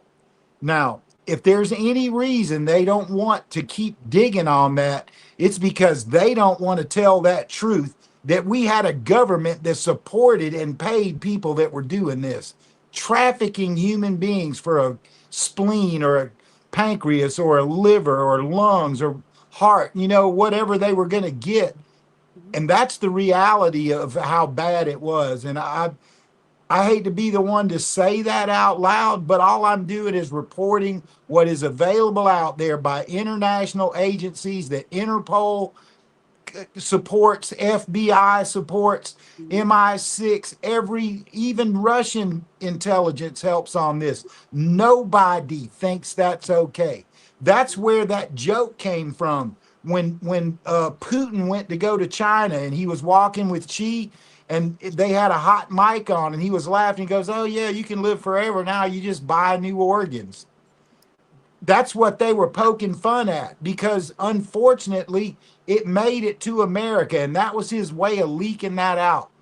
So, no, it's not as bad as you think it is. It's 10,000 times worse. And I'll shut up now. Well, the thing is, I say it all the time. I've played different interviews with some of the Epstein victims, and a few of them have also said that when I was taken there, I wasn't abused sexually at certain times.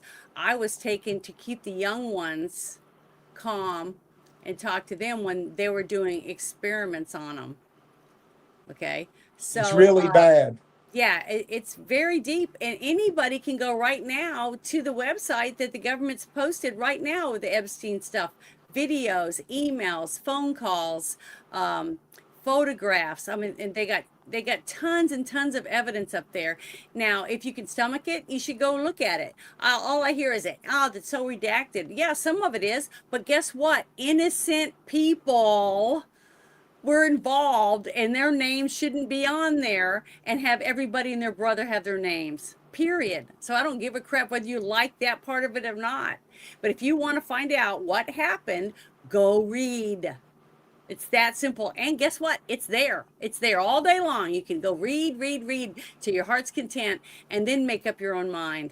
Okay? But I don't care what you say or anyone else says. Those people that were innocent, that weren't involved in any of the things, their names shouldn't be released. I don't care what any of these people say. But the thing is, this would all end if they didn't have customers. So we got to remember that. The only reason they're making money is because people are willing to pay for kids. If they didn't have doctors willing to do the surgeries, they wouldn't have customers. That's right. And those are the same doctors that dumped a biological weapon on the entire Western world and then killed a bunch more with stupid shit like midazolam and opioids and ventilators that drown people. I mean, Jesus Christ. These are the same people that those idiots that we're talking about that will support the Islamic invasion also don't think Fauci did anything wrong. It's like, okay, bring me your grandson. I've got a friend that needs a liver. If it's nothing, bring your kid over here. I'm sure Tony Fauci will arrange for the sale of that liver. Yeah, It's terrible. disgusting. It is disgusting. Just like what he just said, who could possibly think that this is okay? And those are the people that vote no every time. When we were trying to release the names of people that were, when they voted on releasing names of people that were taking money and paying off people, you know, like for sexual harassment and stuff, all of them voted no, not to release the names. So, this is what we get. When we coddle these people and we keep electing them, putting them back up there to lie, cheat, and steal from us, then we deserve what we get. And it's time for us to stand up and take back what's ours. And hopefully a lot of people will. But this next thing is another little thing that goes along with the rest of it. Some people are getting fed up and they're deciding that this isn't how I don't want to be remembered like this, but here we go. It's a Democrat from Florida. His name is Jason Pizzo, I think. So here we go. My boys. Guys, I'm excited for this. Makes me happy, clean and clear.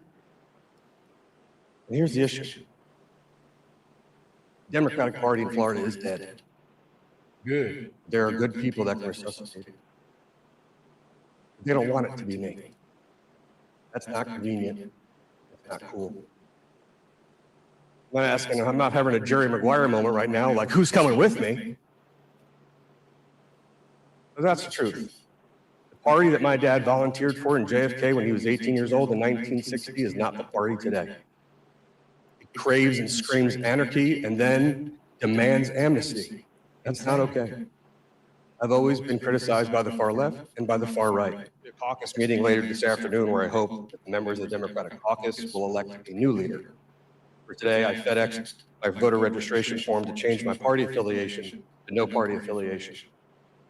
Joe Scott should receive that by 8 a.m. tomorrow morning in Broward County. And here's why.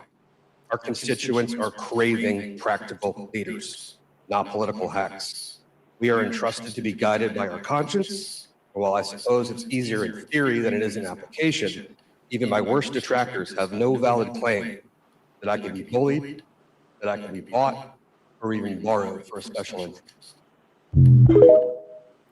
So even though everybody says nothing's going to change, nothing's going to get better, blah, blah, blah, the naysayers, okay?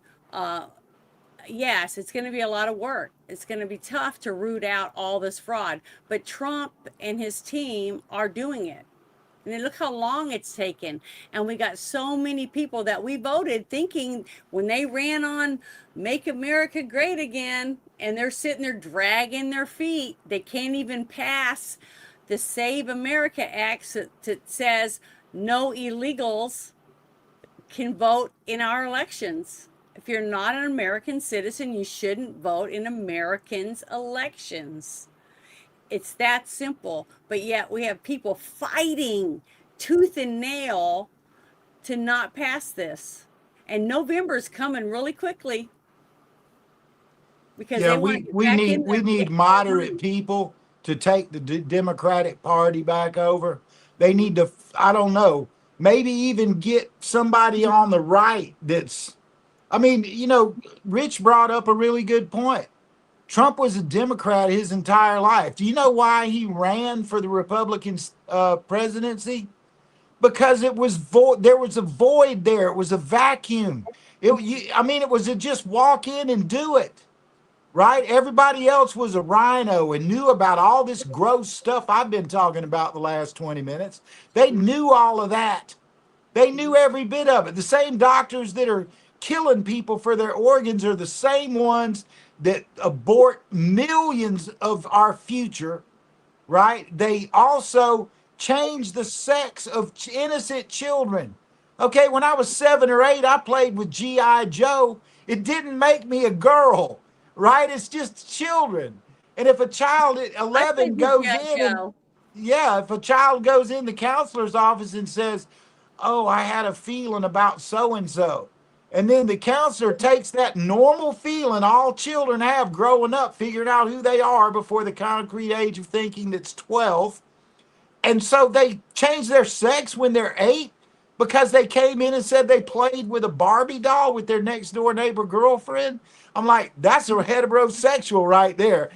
That's a man doing what men do. I don't know what I got to do to get next to her, but I'm going to do it. I'll play with dolls. And then go tell the counselor, and the counselor goes, well, that means you're gay. We're going to take your penis and give you titties so you can play with dolls. It's like, what? These people are so sick. They're not human. That's what I said. There are people walking around this planet right now that do not have a soul.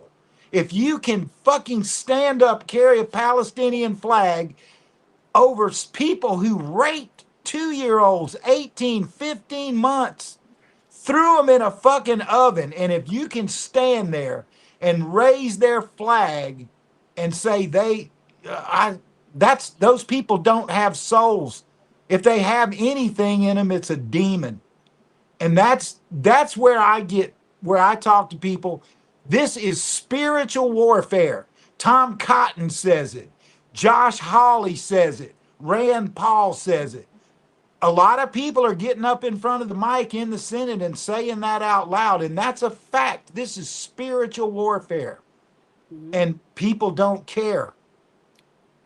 They don't care. All that's fine until they knock on your door and ask for your kid because they need a liver. And there are people who will sell their children so they can go buy some more ice to smoke or go get some cocaine or whatever the fucking goofball shit they're trying to do. And they will sell women sell their children to their drug dealers. You can keep my daughter over here 3 days. Just give me a bag. It goes on every single day across this country. And the cartels are the drug dealers. They don't give a shit. They raped and left girls all over the desert for 5 years under Joe Biden that got eaten by crows and vultures and whatever else wanted to eat them. Yeah, These people think that's okay. I promise you, they don't have a soul. There is no way you can look at something like that and say, well, yeah, whatever. There's no whatever to that. There is no whatever to that. That is show up at their house, drag them out the fucking door. And I'm not going to go into what Bruce says, but I'm not allowed to talk like that because of my job, but I'm telling you right now, I could be a cheerleader for some of the shit he says because it really is that way. You tar and feather them, then you hang them and quarter and draw them.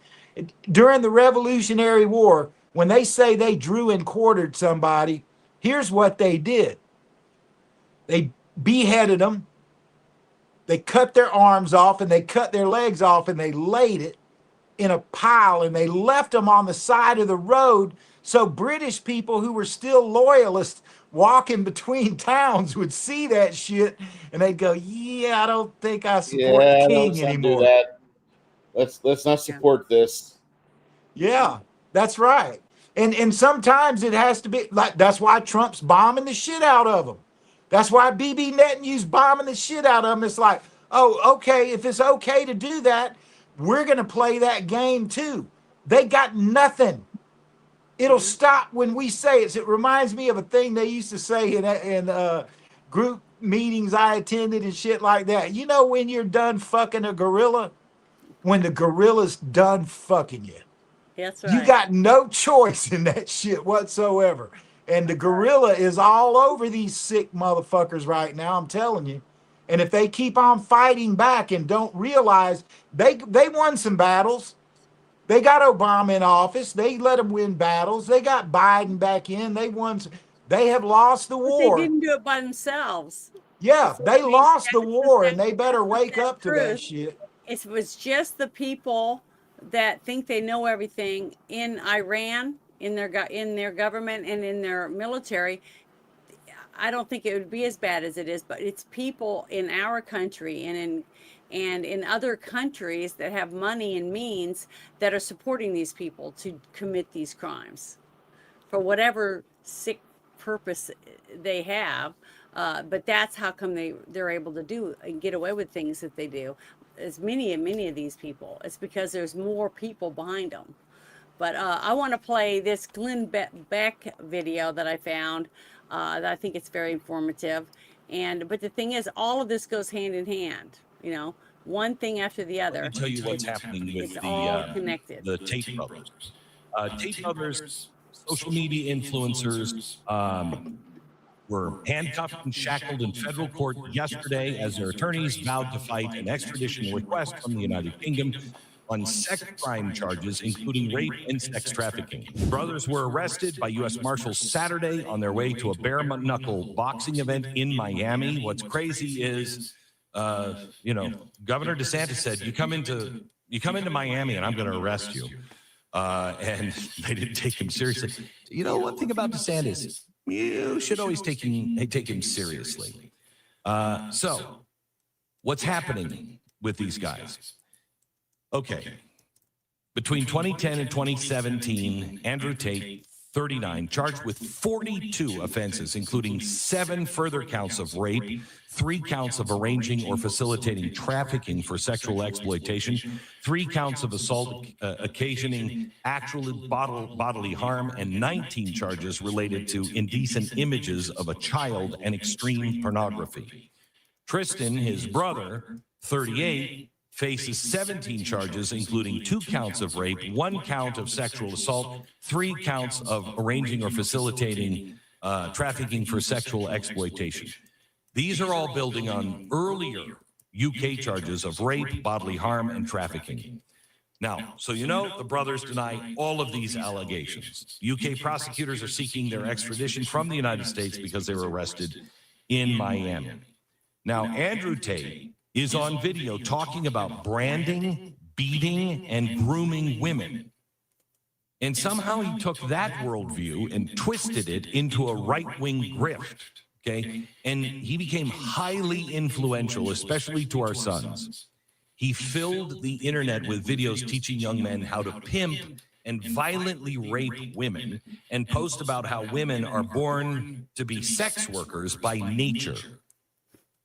Now, I don't know about your understanding of the right wing, but that doesn't sound like the voice of any movement I understand. Yet, that's what he tried to become. And America's boys were vulnerable. Why? Because, as I was lining out earlier, who are they preying on? They are preying on the disaffected. How are our young boys disaffected? They have been marginalized. They have been told manhood is something that it absolutely is not. That a man can be a woman and have babies, and men should be compliant and sit down, and they're too violent, and masculinity is toxicity and all of this crap. Okay, men are men for a reason. Now, you can be toxic. You can be a man who just is like Andrew Tate. That's toxic masculinity. Okay, but to be masculine, and you're a defender of women, you are a defender of the weak, that's good masculinity, okay?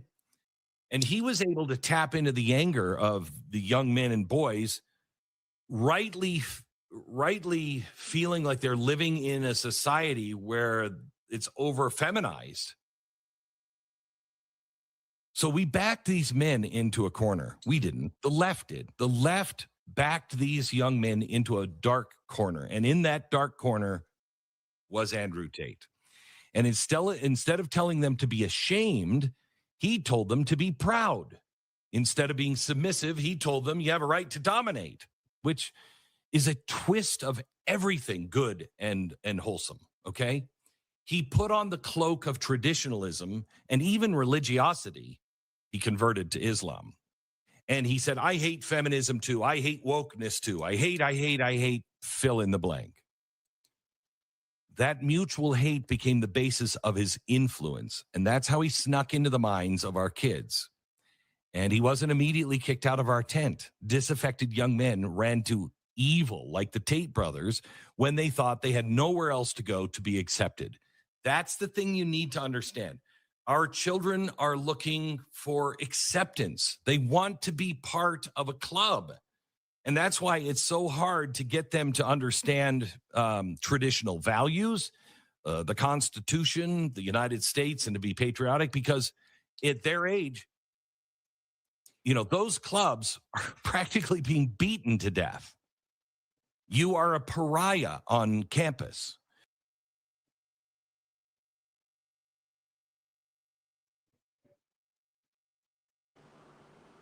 Is your mic on, Janet? A lot of people seem to hate Glenn Beck, but every single thing he said in this video was 100% spot on, I feel. I talk about it all the time about traditions, sitting at the table and having dinner with your family every night, talking about what you did during the day, connecting with your kids, and expecting them to do certain things, expecting them to clean their rooms, to have chores, to do well in school, so that one day when you are no longer available, they can take care of themselves, so they can feed themselves, they can dress themselves, they can drive and get a job and take care of their own families. But I'll just add to what he said and say that that's the way the Crips and the Bloods work. That's the way MS-13 works. Children are out just running around and they got nothing to connect to, and they want to be in a gang. And the next thing you know, they are told you got to go and do a drive-by shooting for your initiation. Mm-hmm. Right? Same exact theory at work. And it's been going on in America since the 1980s with rap music that talked about killing cops, that referred to women as bitches and whores, right? Mm-hmm. Totally degrading everyone. And so this goes to the entertainment industry. It goes to a government that just turned their head like, well, right? And so, then they come in here from Romania and start pulling that same shit with social media. Mm-hmm. Not kids walking around on the street, but thousands of them listening at a time in groups where they can chat. Then they start feeding off each other's shit. And the next thing you know, you're living in an anti-Semitic nation, which, excuse me, but the last time that happened in a free world, it was in 1938 in Germany. That's what we are today. What? Nah, he spake it pretty closely to what I was wanting to hit on. He's good. I'm good. I'm sorry. Well, I got it. It's all right. No big deal. I mean, here's the thing about a frog. You can take a frog and put him in boiling water and he's dead. You can also take a frog and put him in a pot of water and boil that pot of water, and it will still be alive when the water's boiling. And that's what happened in American culture. And they allowed it. Parts of people who were elected didn't just allow it, they accentuated it. The Department of Education, higher education, where they hired Muslim teachers to come in with their radical ideology. And I hate using the term Iran. We are not in a war with Iran. We are in a war with the IRGC and all of their little, groups they send out to do their bidding. And they've let many of them into this country. Joe Biden they flew them over here. Right there. Let me tell you this one thing that we caught Michelle Obama doing. Oh, God. So Air Force Two, right, is the vice president uses it, this, and that, and the other. Michelle Obama was flying that to Somalia day and night and bringing Somalians into this country using the presidential task air group, right? Where were how you got pissed off about Dan Bongino? Where were these people? Well, they swore an oath to the Constitution, and we elected a terrible person. And that person switched sides in the war, stopped, started talking about Israel, started talking about Netanyahu. Netanyahu is back in office the same way Trump is back in office. And when Netanyahu went out of office, they had the LGBTQ rise, they had the DEI rise, and all of that stuff that they did in America was going on in Israel at that time. Mm-hmm. And this goes back to the globalist. And I'm telling you, I could write their names down, these people. I've been doing this so long, right? I'm 65. I started being a part of we were trying to stop it. And we were being suppressed and told we couldn't talk about things. A lot of things I'm talking about tonight, if I walked out my door 10 years ago, I'd have been shot dead. Right? We have a president now who's willing to do this. And it's not just like an argument. This is a fight. It is a physical fight that we're going to have to physically fix by removing these people and by forcing people, if they, what Theodore Roosevelt said in 1908, if you want to be an American, that's fine, but acclimation matters. And if you don't acclimate, we will send you home. And he sent them home. And then Dwight David Eisenhower sent 700,000 or 800,000 people home, and he did it in 6 weeks during the during World War II. Right when he first got in office, I think was 52 maybe, and he started deporting people who were speaking against America. That's the America that I want to live in. And I think I even mentioned this about voting.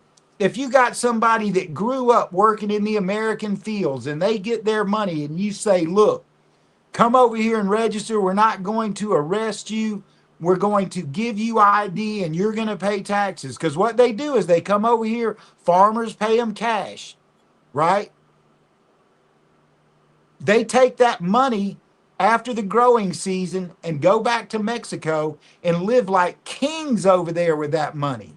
And then they come over here and they do their little 3 or 4 months of work. I got that information directly from the immigrant welfare officer of Nashville, Tennessee, in a VA emergency room one day during COVID, because his son had COVID. And I was in there because I was on chemo and needed something. I don't remember what it was. And he and I had this talk, right? And I would, like I said, I would rather those people have a right to vote who would pay taxes and work than the person who's down in their basement with a gamepad in their hand all the time being brainwashed like the likes of the Tate brothers. Right? There's gray area in here that we can work with to rebuild a nation that has the same focus and drive and appreciates what liberty means. And appreciates all those bodies that have been buried over it. Right? I lost plenty of my ancestors in wars. My father gave his entire life to this country, and I watched him die post-COVID, cancer all blown out of hell, took a vaccine because the military nursing home he was in, not a nursing home, it was like a, very exclusive, very expensive. And they forced my mother and father to take the vaccine, and both of them died. Both of them. No, yeah, it's personal to me. But I think that they gave us a system where we could replace people. And that's why the vote matters. That's why Save America Act matters. And the people who are fighting against that have no love for this country. They have no love for us. They like that great big pile of money that they can all just grab it out of, USAID, all of it. There's Republicans guilty in that, Democrats guilty in that, and until they're willing to look left and look right in that house that belongs to the American people and identify and point and say, forgiveness goes a long way. If you can admit you're wrong. If Tony Fauci would have said, yeah, I had a good intention, but it really went wrong. people would have a very different attitude about him. But he continues to lie, continues to cover up. And here we are. What are we talking about? Calling out the fraud, Yep. right? Until they're Just willing to put have your fist mask fights on the back floor of on. the House, we're never going to get anywhere. Put the mask over the face. Put your mask back on. That's what you're supposed to do. If you would have read my 1984 dissertation of the AIDS virus, and you would have known all we had to do to limit AIDS was put a mask on the gays so they wouldn't be exhaling and putting the splooge exhale all over the neighborhoods, because the mask was all you needed. That's all you had to do. And if you decided to pull your dick out, put a rubber on it. Yeah. But the mask was so important. And America doesn't like the mask. We don't have superheroes in North America. Nobody wants to put the mask on. Nobody wants to be the hero of the day.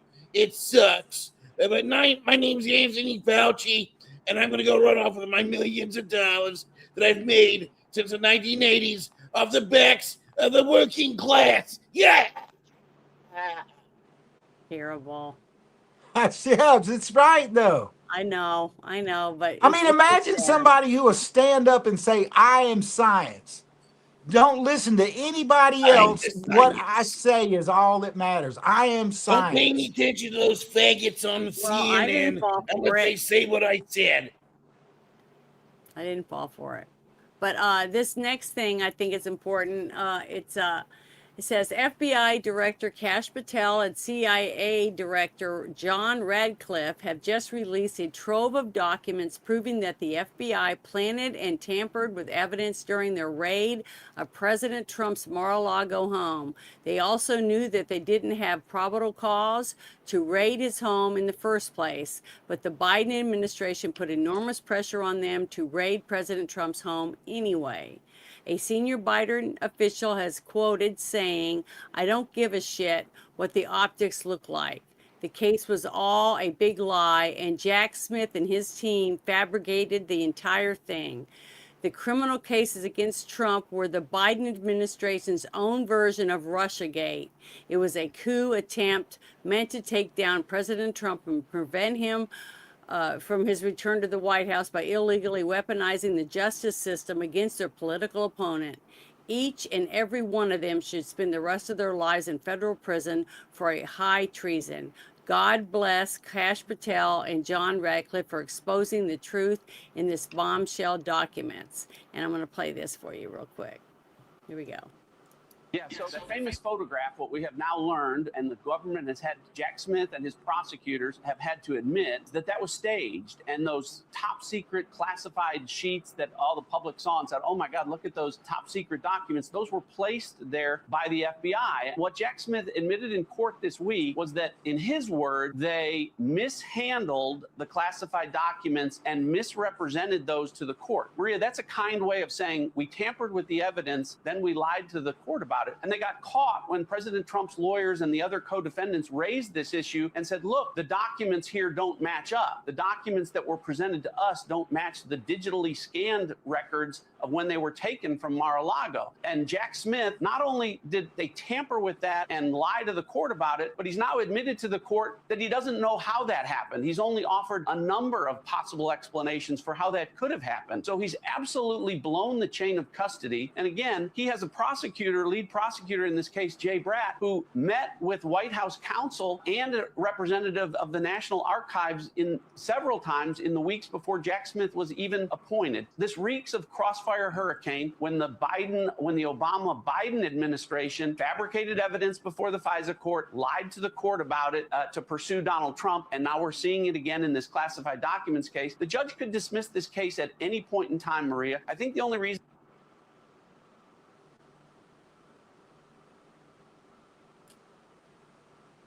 Janet, volume. The fact that Trump has been able to deal with all of this shit, one after the other, after another, all lies. It's all been proven lies. declassifying all the stuff about the election, which we all knew. Most of us with common sense realized they were cheating out the wazoo just from watching some of the videos that were coming out. The laptop of Hunter Biden. Okay, I saw so much nasty shit on it. The videos that came out of all the dogs that were dying in the laboratories that Fauci was giving injections to, all that They stuff. were dogs. Those were beagles. Beagles are not dogs. Beagles The have a same sound that come out of their little mouths, and they're so terrible. I hate the sound of beagles. I was so happy when the people said we could chip you. We got like 300 beagles, or you can get 10 Great Danes. What do you want? Oh, give me other beagles. Fuck the beagles.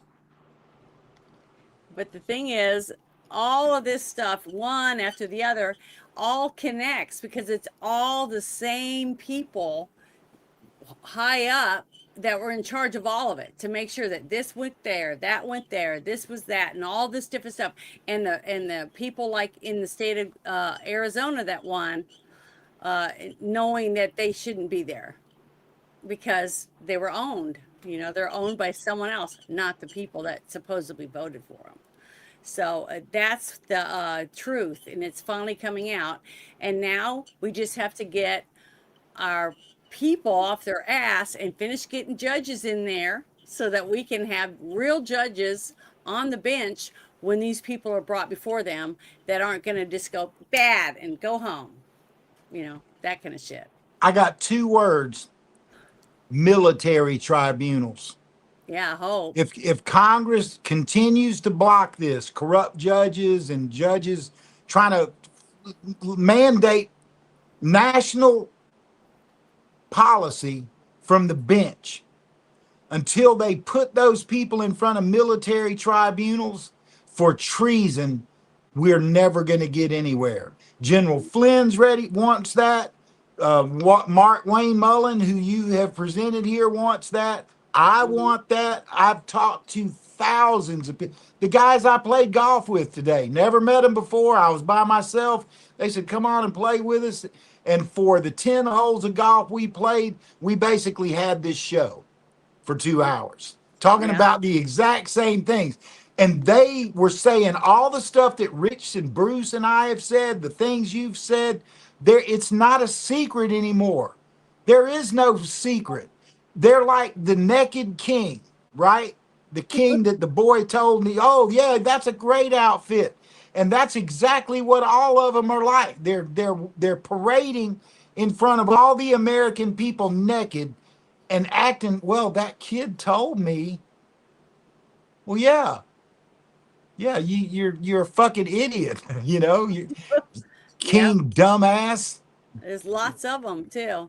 It's a whole lot of them. Yeah, they're everywhere.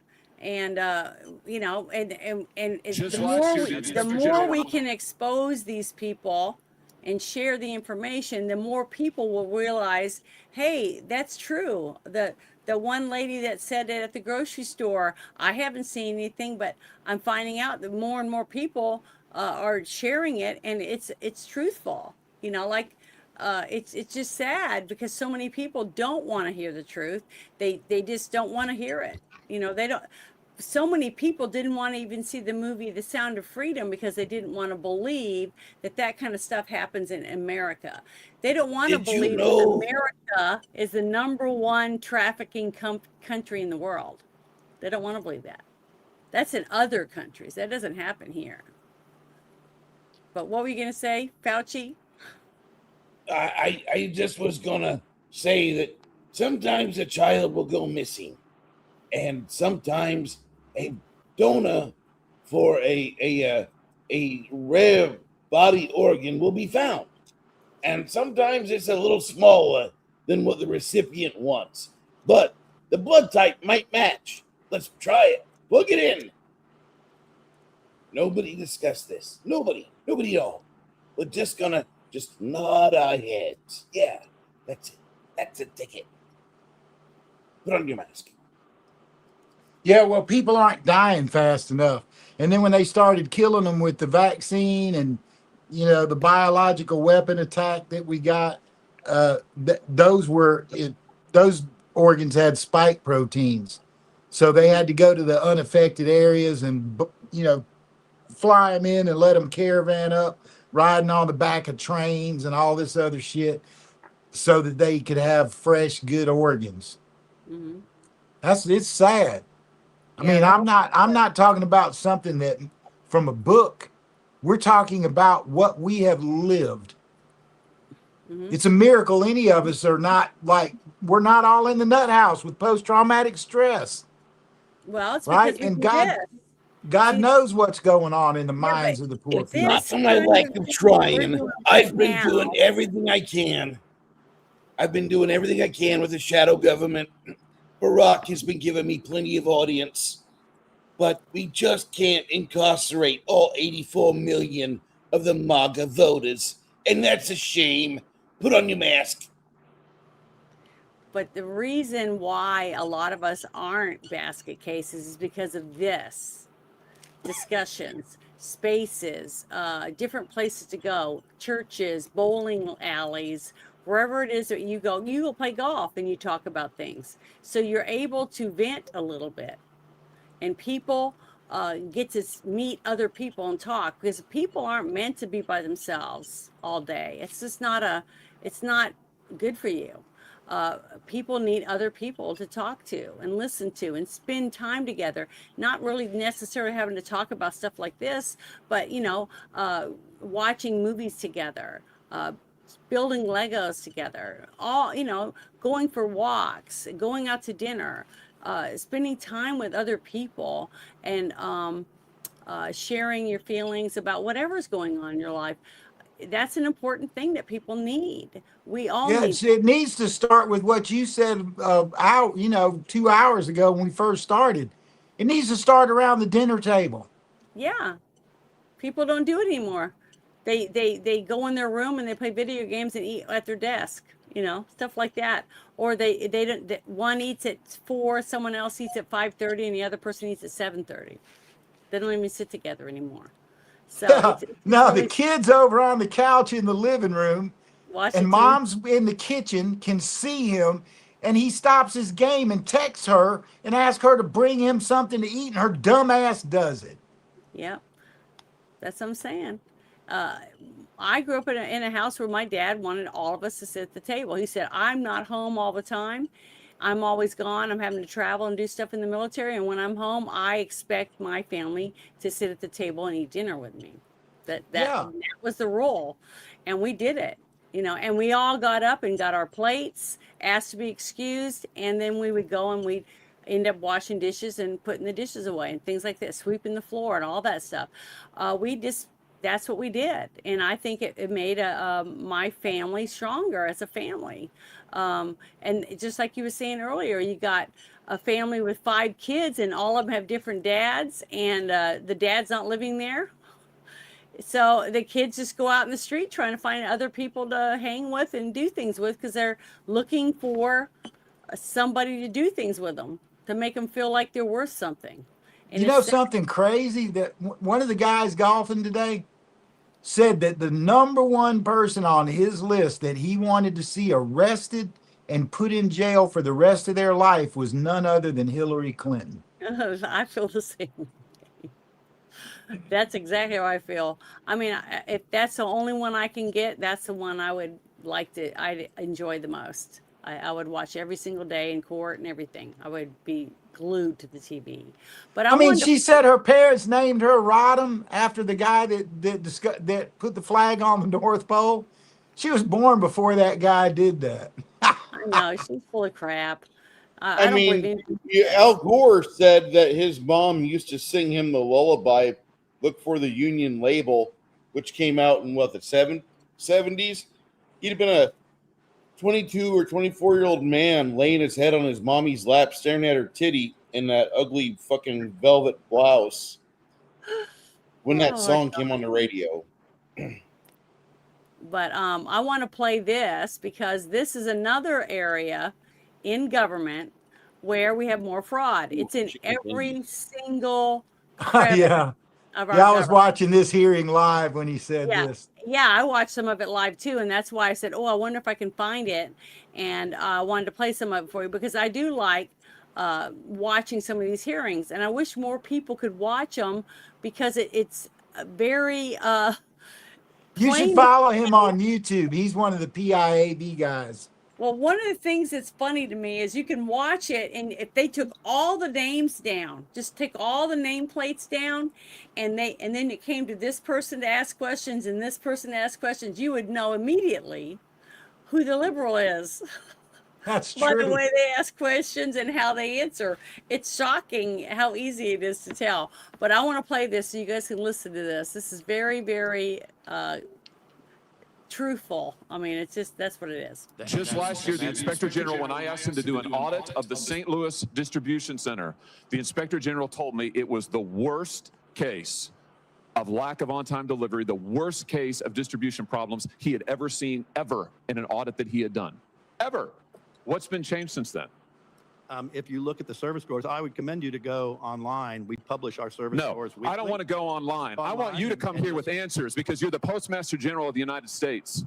I don't want to have you come here and be told you don't know what's going on in my home state. When I have written to you, when I have called you, when my residents have called you and asked you, when they're paying their taxes and they're paying these postal service marks and increases, I don't want to be told, go online. I want answers. And the other thing I want to know is, why are you getting bonuses and members of your staff getting bonuses for this kind of performance? Let's take a look. Just look at the numbers. The Postmaster Generals of this country in the last 10 years have gotten bonuses over $2 million. You got a bonus last year, $305,781. Why are you getting bonuses when my constituents can't get the mail? Senator, I don't control bonuses. Our board of governors. Will you pledge not to take them? Pardon me? Will you pledge not to take them? Will you pledge to reward our people? Oh, no. Don't turn it around. You are in charge of the Postal Service, and we have given you everything you've asked for. Just 3 years ago, this Congress allotted tens of billions of dollars to the Postal Service. I'm glad you think it's funny, Postmaster General. You think that this situation is funny. Let the record reflect the Postmaster General is laughing as he gets asked why he's taking bonuses while there's piles of undelivered mail in my state. It's a disgrace. It is an absolute disgrace. Let the record reflect that I was laughing when you said we've been given everything we've asked for. You have been given an opportunity to deliver the mail, and you're here laughing about it. You are here telling me you don't know, you're unprepared, and let the record reflect you won't pledge not to take bonuses. So you're going to keep on taking them? Is that what you're telling me? Yes or no? Will you refuse bonuses so long as the mail goes undelivered? Any piece of mail? Yes or no? Will you refuse bonuses until the mail gets delivered? Yes or no? What mail? Oh, this is extraordinary. In other words, No, it you is don't know. I You agree want it's the money. extraordinary. Unbelievable. I agree it's Unbelievable. Unbelievable. I am absolutely astounded at this today, General. Well, you should be. And frankly, if things don't get better, you ought to resign because you're not doing the job. You're leaving your good postal workers out there. You're hanging them out to dry. They don't make near what you do. They're working their butts off. They're getting blamed, and you're getting the bonus. We got a big problem. Time is expired. And based on what I've seen today, you're part of it. So an Inspector General audit was just done at USPS, and they said it was the worst they had ever seen for the post office, and people are not getting their mail. Well, let's just take a look at how much money these people are making. So these are the top 8 positions in USPS and how much they are getting paid with their salary. Now, keep in mind, they just paid each other $2 million in bonuses on top of this. So we have the Postmaster General, he's making over $350K. Deputy Postmaster making over $345,000, and just kind of take a look at this.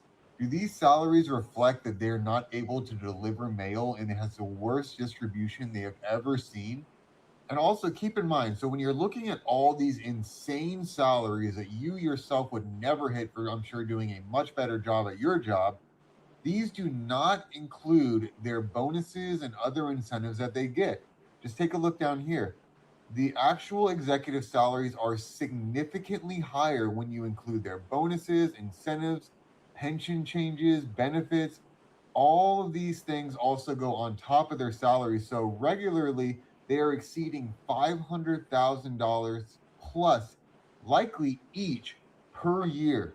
So you're paying these people $500,000 to not even be able to deliver mail and have the worst distribution the inspector general has ever seen. Obviously, this guy's not around a lot of government workers that often. Yeah. No offense, but like the customer service section of the government is the don't give a fuck branch. Like they don't give a shit if they make us happy or not. What would change? Yeah, We still you gotta should pay have said that when Rich was here about the VA care. Mm-hmm. He would have gone the fuck off. Well, the thing Well, is, the the VA government is reflecting of what people are in office. And when you Yeah. have a president of the United States that stands up at the podium, I'm talking about Biden, and he tells our military, well, you're not making enough money, get on food stamps. And these are the people that he's going to send over there to die for our country. Oh, get on food stamps. He doesn't give a flying fuck about these people. None of these people do.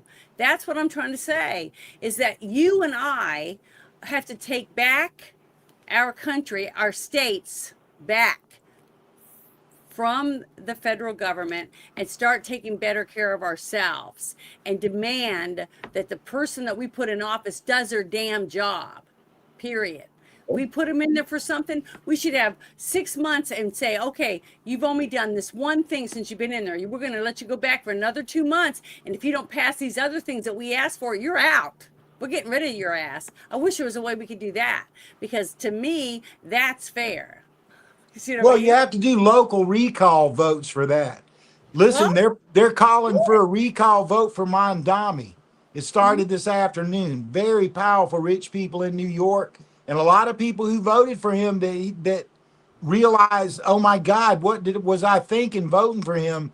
And you may see a recall coming up. They have recalls in California all the time. That's grassroots politics. I Okay, mean, well, we that's could talk great. about it all night. It won't do anything. When you and a bunch of your friends go down to the courthouse or, the government building in your local town and start telling these people, we're going to get the petition and get the signatures and your ass is going to be gone. And if they don't straighten up right then you go get the signatures. Yep. I mean, Sounds the thing effective. is, we're Sounds way starting too to see, effective. yeah, we're starting to see the wheels are turning. Okay. And just like people were saying, I want to see arrests. I want to see arrests. Well, that's why Trump is doing the best he can to release everything he can, classified documents, getting them out there so people can see them. Kash Patel, since day one, he's been in there, is talking about all the stuff that they're finding, and they got people 24 hours a day going through it, just like they did with Doge, and they're still doing it in Doge, right? They're still finding more and more fraud. And I mean, one county in California for Medicaid fraud was over 10 billion with a B dollars. One county. It's just a So, small accounting error. well, the thing is, it's happening. It's happening. It's just that I we messed have up. I put a comma in the wrong spot. we have to be patient because it takes a lot of time to dig this out. And if you want to win cases, you have to have all the I's dotted, all the T's crossed, all the signatures have to be on there, and they have to have a decent judge that's going to actually sit there and follow the law, that's not paid off. We have to have all these things set out for it to work, because what do you think is going to happen to Trump and the rest of this administration when they do arrest Hillary Clinton, okay? And they go to court and she gets off because they don't have enough evidence. There's not enough to say, yeah, she definitely did this. She did buy the PP dossier. She sold our weapons grade plutonium to I fucking know. Vladimir Putin. Uranium One was Hillary Clinton, That's but right. yet she was still able to get everybody to think that Putin and Trump were like kissy buddies with the PP dossier and shit. She got away with it. Okay, so what I'm saying is, we have to do it. The people have got to stay on everyone's ass, keep writing them, keep bringing up more and more of this stuff to show the other people that aren't seeing it, getting more and more people to realize this is true stuff. This is actually real. Because it's sad, because I believed the fraud from the election the whole time. I believed it. I saw it. Okay. But it's taken, we still have people that still don't think it even happened. They know it happened. Well, they want it to happen again next time because they lost last time. I'm just saying. So little by little, I'm starting to see changes. I'm starting to see people stepping down from the position they have. Look at what's his name again, Fetterman. They're all deciding, hey, this isn't the group of people I thought I was involved in. You know, I'm seeing chaos erupt around me, and this isn't what I want. So more and more of them are doing that, and maybe we'll have to keep an eye on them, because I have a hard time trusting someone that's been backing this section of people for this long, and they're saying they didn't even see it or didn't know about it. You know, I'm not even in that party, and I can see it. So you know, I'm gonna have a hard time believing that they're truthful. If we made all those leftist assholes draw lots in the House, in the House and Senate, and we made them draw lots and say, whoever gets the shortest stick, send them out here. We got some people here from Palestine, and they're going to skin one of y'all out here on the floor, and then ask them after they watch all that shit, the brutal screaming, literally dying because you can't breathe from pain, and then say, who's next? Y'all love these people. Y'all carry their flag all around, and you defend these people. Draw more lots. We want to see another one, right? That kind of shit right there. If you want to teach somebody something, make them pay for it. That's where lessons come from. Every lesson I ever learned that I didn't have to learn twice cost me a lot the first time I learned it. You know, I'm kind of sad that we're going with Palestinians and not, you know, the Romanian way, which is the impalement through the buttocks. Yeah. Vlad would be disappointed because he still has the lawn decoration champion. He's got that trophy still. Well, I wish, I just want to start seeing something good happening where we're starting to see justice. That's what I want to see. I want to see people, and I have seen a few arrests and people put in jail for voter fraud and some other things in different states. And I just want to see more of it. But I want to see who ran these big operations, who was behind it, who was behind all of these machines, you know, that kind of stuff. That's what I want to see. I want to see the bigger, higher ups. Just like I was trying to tell people, when they arrest a lot of these people, and they have arrested a few, okay, when it comes to the Epsteins, it's not going to be all these people that you think it's going to be. It's going to be mostly doctors, lawyers, other millionaires that you don't even know, you never heard of. Some guy that owns a muffler company, you know, stuff like that. That's the kind of people that you get, that were most of the ones that were customers, and that's where the money came from to fund Epstein's other adventures. Okay, and that's when he used that money to get the bigger people involved. But most of the people that use these girls were people you probably wouldn't even recognize their name if you heard them. And a lot of people don't want to believe that, but that's why I say go read the stuff yourself. You're not going to recognize hardly anyone. Now, I saw pictures and it had like Mick Jagger in there, rooting and sitting there next to Bill Clinton having a great old time. I don't know exactly what they were looking at, but there's lots of people in there that you're going to go, what? And you're not going to be happy about it. But if you want to see the truth, you have to go there yourself and start going through the files. They're there. Trump put him out there just like he said he would. He was going to be as transparent as he could. And that's what he hounded and hounded and hounded what's her face to get the stuff out. And it took her long enough, but she, you know, they started releasing it, just wasn't quick enough. But it's out there now. That's due process takes time. I know. I have patience for due process. What I don't have patience for is one more minute of denial by these sick bastards. Yeah, me either. But I'm really tired. It's midnight. It's after midnight, and I had a few more things, but I'm just too tired. I got up really early this morning. I'm really exhausted, so I'm gonna get me a snack and get my PJs on and go to bed. I'll second the motion. All in favor say aye. Aye. Thank you guys. Everybody I have really- a good night. Thank you for being here with us. If you want more Janet, you can have more Janet tomorrow, roughly at about 12:30 in the afternoon Central Standard Time. She'll be partaking in a not Pathfinder game, a D100 RPG that I've been running for a while. Shadow, if you ever find your every other Saturdays are available, give me a buzz. We'll get you set up with the character to get with the party. You already know some of the group would be a hell of a lot easier to bring you in than for you not to be involved with us. Okay. Thank you, one and all, so much. What? Bruce, Oh, what about Sunday? Are you part of Sunday, or are you on vacation? Or are you out doing No, stuff? I'm gonna be there. Hey, I want to give a shout out to all the great comments tonight. There was a lot of good people throwing stuff up there that, sort of to go forward with some of the things we were talking about. There was a lot of good questions and Like that. great crowd tonight. The Emperor's New Clothes. Yeah, there you go. Yeah, Yeah, I'm not up on my fairy tales. Yeah, we always have a really good lively chat. Because they're really smart. They all think for themselves, and I like that. But to me, they're listening because they want to be as informed as they possibly can, and to see whether other people in the chat are informed. With the same things they might not know about. Yeah, And great I think input that's great. tonight.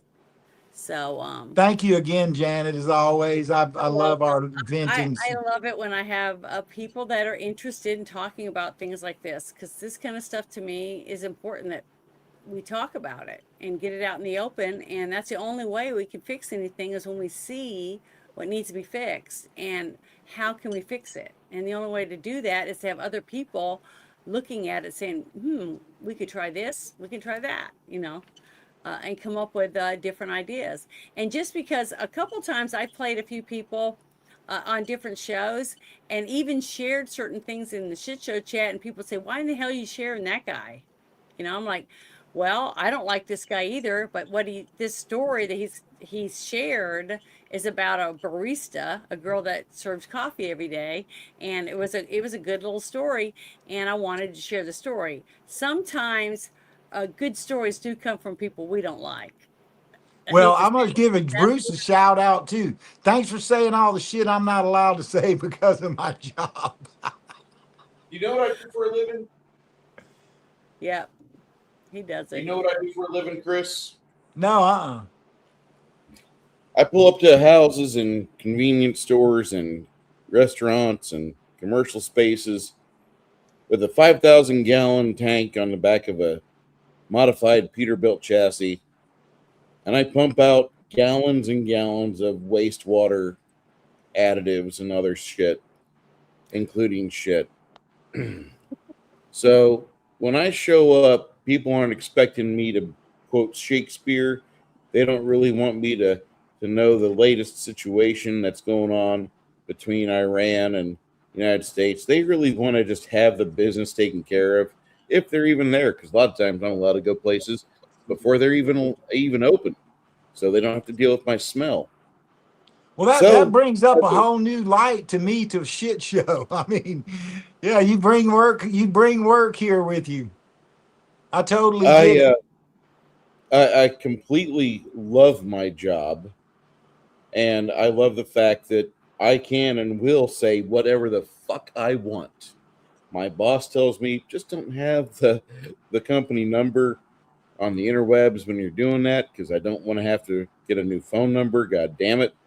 Okay, fine, whatever. But he understands that I've got a kind of a public persona on this social media bullshit. So we do this in the greater San Antonio and South Central Texas area. We have a lot of clients. We take care of some very high profile people. Yeah, but you know the it worked. Burj Khalifa, that the tallest building in the world that they built in Dubai. Do you know they don't have sewer pipes? They None. store the shit, man, on one floor, and every Yep. day trucks come in and they empty the shit from that holding tank and drive it out. There's not a sewer pipe in that building. They're about to shut it down. The air conditioning system has quit working. They've been dealing with, 58 and 60 degree Celsius temperatures up in the 130s and all that. Now the air conditioning isn't working. Nobody's buying places there. Yeah, you could probably get a job as a contractor for 180 grand a year driving a truck over there on that shit show. You couldn't pay me $1 million a year to go to Dubai and operate, because I just hate human trash known as Islam and Muslims. I just despise it to the nth degree. It's a garbage fucking ideology for garbage ass people. We left the desert, we left the shit in the desert, and now the desert tried coming over here to our little paradise. I do not like it. I'm very frustrated. Bruce, what's our movie? The name of our movie? I'm a person that believes that on Sunday, I don't remember. the movie It's that with, you are watching with me is called The Gauntlet. okay, we're gonna watch The Gauntlet and Gauntlet. review it on. It's The Gauntlet. So if you want to join us, Chris, just let me know and I'll send you a link, because it's in Discord. And when you see the little screen pop up at the bottom, that means we're about to watch it. It's usually around 12:30.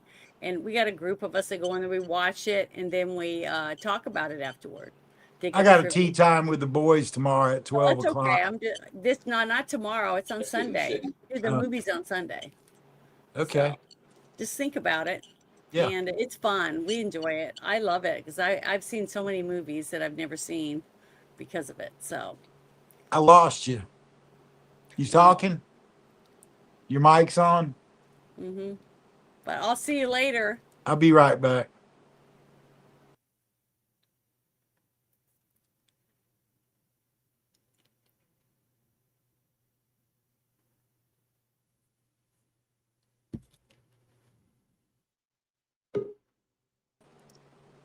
Can you hear me now? Yeah. I don't know why. It's just weird because Bruce dropped too. So I don't know. But it's fun. It's a lot of fun. And that's how I watch so many movies, is that we watch it in Discord, a whole group of us. So it's a lot of fun. Well, I'm like you. I'm really tired. I've had a long day. Yeah, me too. So I'll talk to you later, okay? Bye. Bye.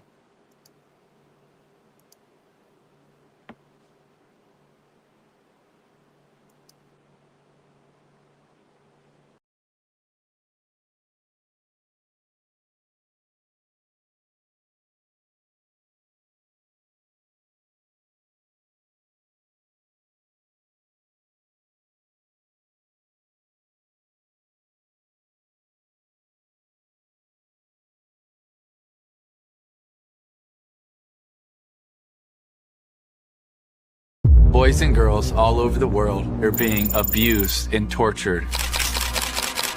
The worst moments of these children's lives, they're being videotaped and they're being shared with other offenders all over the world. Many people would refer to this as CSAM, child sexual abuse material. They are suffering and they don't think that anyone is coming to help them. But we can. We can build that army and we can go get them. Come be a part of this team that is trying to push back this evil.